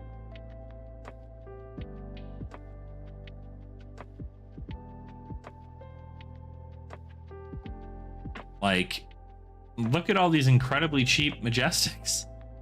Like Nasty Surprise, $3. 10 Foot Tall and Bulletproof, $2. All these royal stuff, like Vipox is $1.15 right now. You've got Give and Takes, which is getting a reprint notably, but $3.25.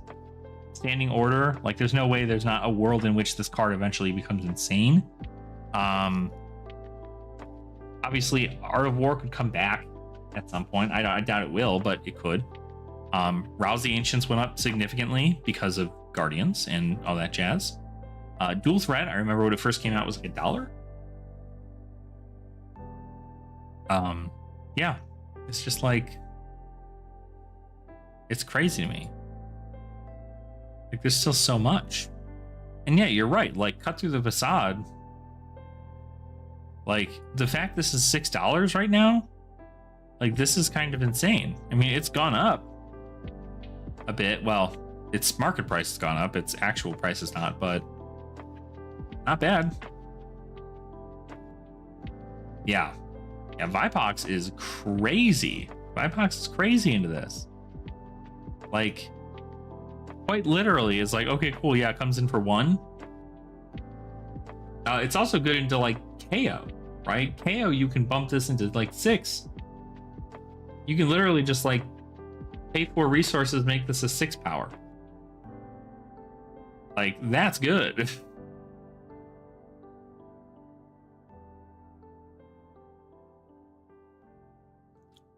And I do think that, like, my knowledge of the game is also something that, like, helps when I want to do something like speculating on stuff. But, yeah. And notably, the other cool thing, mind you, when it comes to,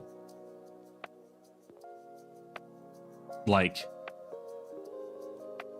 everything. Yeah, when the City Hero loses life equals the number of cards. Yeah, exactly. Yep, 10 damage card. Pretty good. They want to keep their whole hand. But hold on.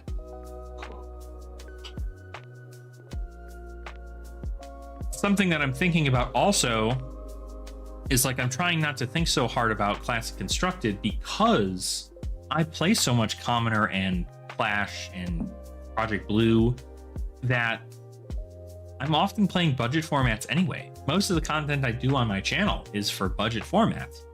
And the only reason I want to have a CC deck that I enjoy playing is not because I plan to become some big competitive player, but instead just so I can go to an armory that's Classic Constructed, like always, and play that. Because it's always going to be Classic Constructed. And I'd rather at least, like, play to the best of my ability instead of me being just like, yeah, I bought a armory deck, whatever. But yeah. So I don't know. I think if I were to choose classes, I mean, Assassin, Runeblade for sure. And then really, like, the other thing I kind of wanted to dive deep into was the Draconic heroes, just because I do like Draconic overall as, like, a talent. And so maybe it's like choosing a Draconic hero to be in that second slot. So, like, right now I have everything for Syndra. I don't have everything for Fang, because I'd have to commit more into the warrior pool than the ninja pool. I have most of the ninja stuff already, and it is kind of a little bit more up to my speed with, like, the aggro-esque kind of stuff. And then we have Runeblade, which can do a little bit of both. And then you have Assassin, which can do a little bit of both.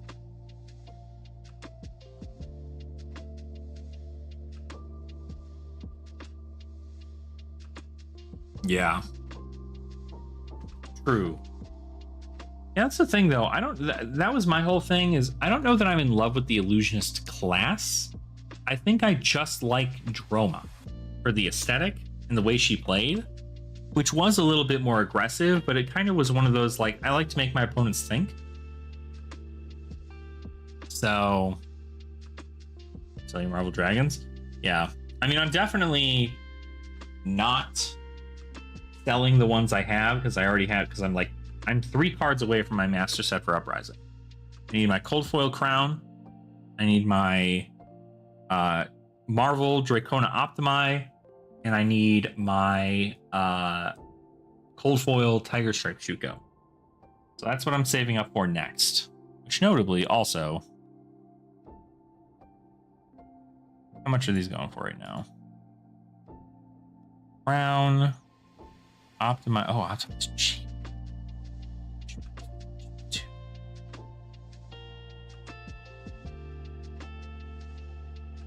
Yeah, $250 for a crown. Oh, well, which I'm not gonna lie, I'd have to buy this from, like, a vendor, somebody who, like, has a copy, because I can't buy this online. I don't know that I want to do all that. Same with this. Honestly, all 3 of them, I wouldn't want to do it. This had $70, so it was pretty good.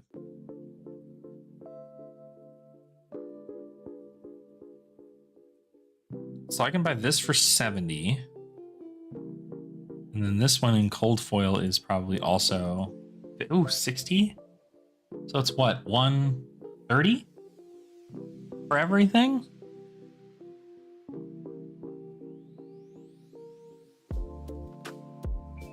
They're selling a graded Tiger Stripe Shuko? What?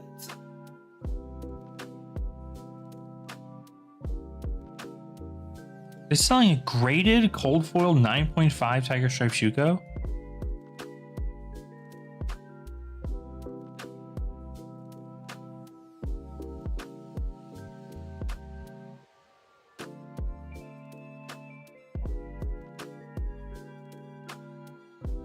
That's... You seeing this? That's insane. Here's a PCG 9.5. Yeah, like this is good. That's crazy somebody's selling it for this much. I mean, easily this could sell for $100. But I guess that's the other thing, is that a lot of people are also not big into like buying the graded stuff. Graded cards aren't really like hot as far as like when you see them on the market, because most people just want to play with the cards, obviously. But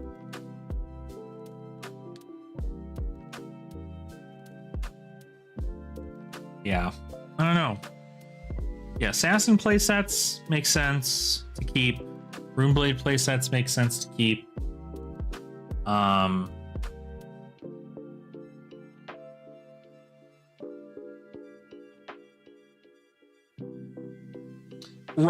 Right. Yeah. But I mean, even still, I mean, there aren't like, there's some people who just like won't buy cards if they're graded, which is kind of interesting. You could play it. You would just need to proxy it. You could certainly play it. That's kind of what that's what people do with their heart and eye now. Is if you go play, what you can do is you can keep your eye on you, which granted is like, you know, that's a rough thing to do, but you can keep it on you and then put a different card that you just write Eye of Ophidia over, and then put it in the sleeve, put it in the deck. And it still counts, because you just be like, this is my Eye of Ophidia, I have the card right here, I just can't play it because it's slapped, right? Yes, it does. It does allow proxy for judge approval, and the reason being is because, and you'll actually see it at like Pro Tours and World Championships and stuff like that. The reason being is because a lot of these rainbow foils from previous sets, and even still now, they curl a lot, and so you could have a very authentic version of the card and have it be curled to shit, and like, if you go to the judge and you're like, Judge, my card is curled, can I get a proxy for the event and then carry this on me? And they'll say yes. You know, they have to check, I think they have to check the authenticity or something, but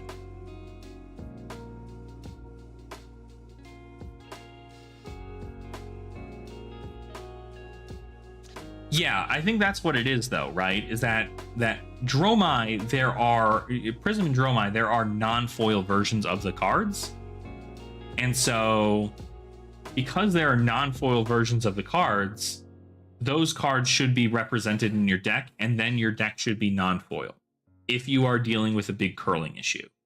Notably, though, the alternative to the non-foil dragons and angels is the cold foil version, which notably does not curl a whole lot.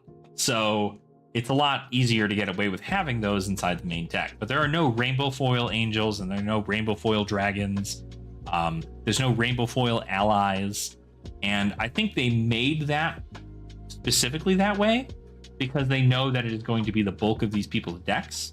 And you can either get them in the really fancy version that doesn't curl or the non-shiny version that doesn't curl.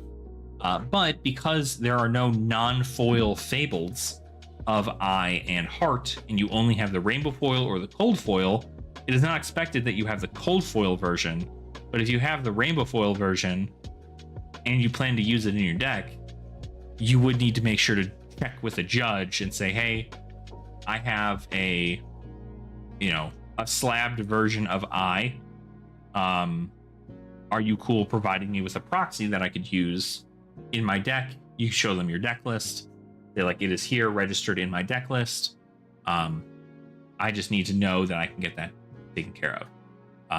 I know they normally do it in the case where like the card is curled, obviously. But I would just double check with as far as I know, that is something a judge would be able to do. As long as they can confirm the authenticity of the card itself, they should be able to go ahead and provide you with a thing. But yeah, I don't know. I'm very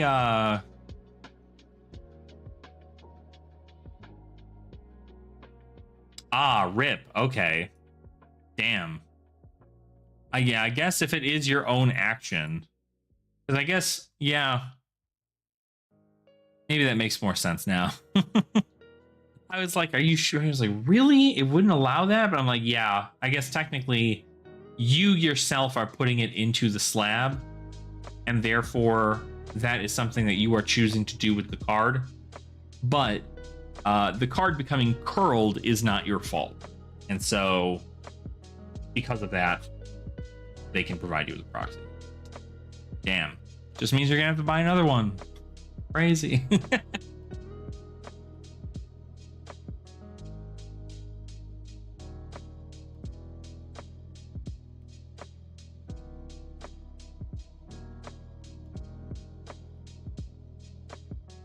Yeah, correct. Yeah. Yep, that makes sense. That does track. Damn. That's a shame. That's a shame. Well, at locals you can do it. Yep, time to buy another eye. And what a time to buy an eye, let me tell you. It is crazy. All right. So notably, we got through all of Dust Till Dawn. What do we have next on the list? We have Bright Lights. We have, yeah, Bright Lights, Heavy Hitters, Hearts Mistveil, Rosetta, Hunted, ICs. 6 more sets to go, and we'll be fully sorted into everything, which is awesome. But is that what we want?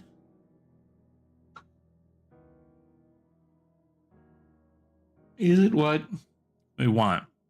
I definitely think I need to come to the conclusion of what third class I'd like to have the thing in here. Exactly, yeah. We definitely kept each other on track all day, of course.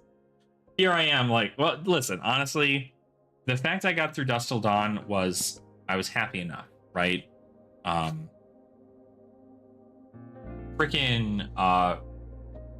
The good thing about Bright Lights, it's all in the same class. So I don't have to worry about class sorting or anything of the sort there. The one thing I need to do is I need to get all of the Bright Lights from the unsorted boxes, put them into a pile, bring them over here, sort them alphabetically, and then merge them with the already sorted Bright Lights. That's what I need to do. That shouldn't take too long, but it will notably take a good portion of what I have because, yeah, there's a lot. But we'll go from there. Let's see. Yeah. But Pockets, if you ever want to chit chat business, please feel free to shoot me a message because I would love to get back into the card slinging business. I liked it a lot. I liked being able to fulfill orders, and like I have downtime at work sometimes to be able to do stuff like that. So I would like genuinely be able to utilize my time better than watching YouTube videos when I'm waiting for calls to come in. So it might be an additional side business too. So yeah, I mean, I do it all for locals too. Most of my bulk I just give away to locals though. If it's the Majestics or rares, I do tend to sell if I have them. But now that I have most of my Majestic and rare playsets in this binder, I think I might just take a lot of them out. Invest in the classes that I want to invest in for CC. Starting with their main classes and then getting the talented stuff. And then working on that.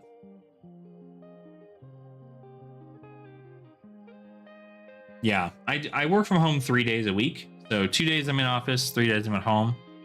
Very lucky to have that opportunity to do that, which is another reason why I wanted to pick it up again, because this is great. And it's another way for me to get more money coming in. But also notably, I remember I used to work full time at a casino, not a casino. It was a lounge. That's what they called them, a slots lounge, back out in Illinois. And it was so great because like I'd work the day shift. We'd open up at 8 and nobody would show up. Because it was like 8 o'clock in the freaking morning, obviously. And we normally not get people in until like 1. So you consider from 8 a.m. until 1 p.m. Like every now and again, we had some people come in. But from 8 a.m. until 1 p.m., I was doing nothing all day at work. I brought like a lot of my cards, my 5,000 count boxes with me to then sort and then pick orders for. It was great. So I definitely think that I'd like to start doing that a lot more. Just because like I do have the time on my hands. And I would like to theoretically start making money off of doing Flesh and Blood stuff as opposed to losing money. So yeah, it's pretty good, but I think we'll be in a pretty good spot to be able to get this started here. I think I just need to do some logistics, probably figure out some better methods as to how I'm sorting everything here. If I get it all sorted, I might be able to just put like shelving right in front of my desk. That might actually not be a terrible idea either, because that way I can put it on shelves and have it it's in the middle of the room, but it's on shelves, so it's at least like looks better. And then I can take that from there. That might be what I do. Yeah, I think that's about right. I think it'll be okay. But anywho, that's it for me today. Thank you all so much for hanging out. Appreciate you. And if you enjoyed today's stream, make sure to give it a like. Go ahead and subscribe to the channel if you have not already. We flew past 2,600 subscribers, so thank you all for your support. Hope to see y'all live tomorrow. You'll probably see me over on Flesh and Dad, which is another Flesh and Blood YouTube channel. If you don't know who they are, I will leave a link to our live stream on my YouTube channel. Or on my community channel, so by all means, whenever that happens, which might be around like 3 p.m. ish Mountain Standard Time, feel free to pop on in, say hi, and we can have a awesome day doing that. But anywho, thank you all so much for hanging out with me while we sorted some bulk. A pleasure as always, and yeah, I hope you have a great rest of your day. See you later.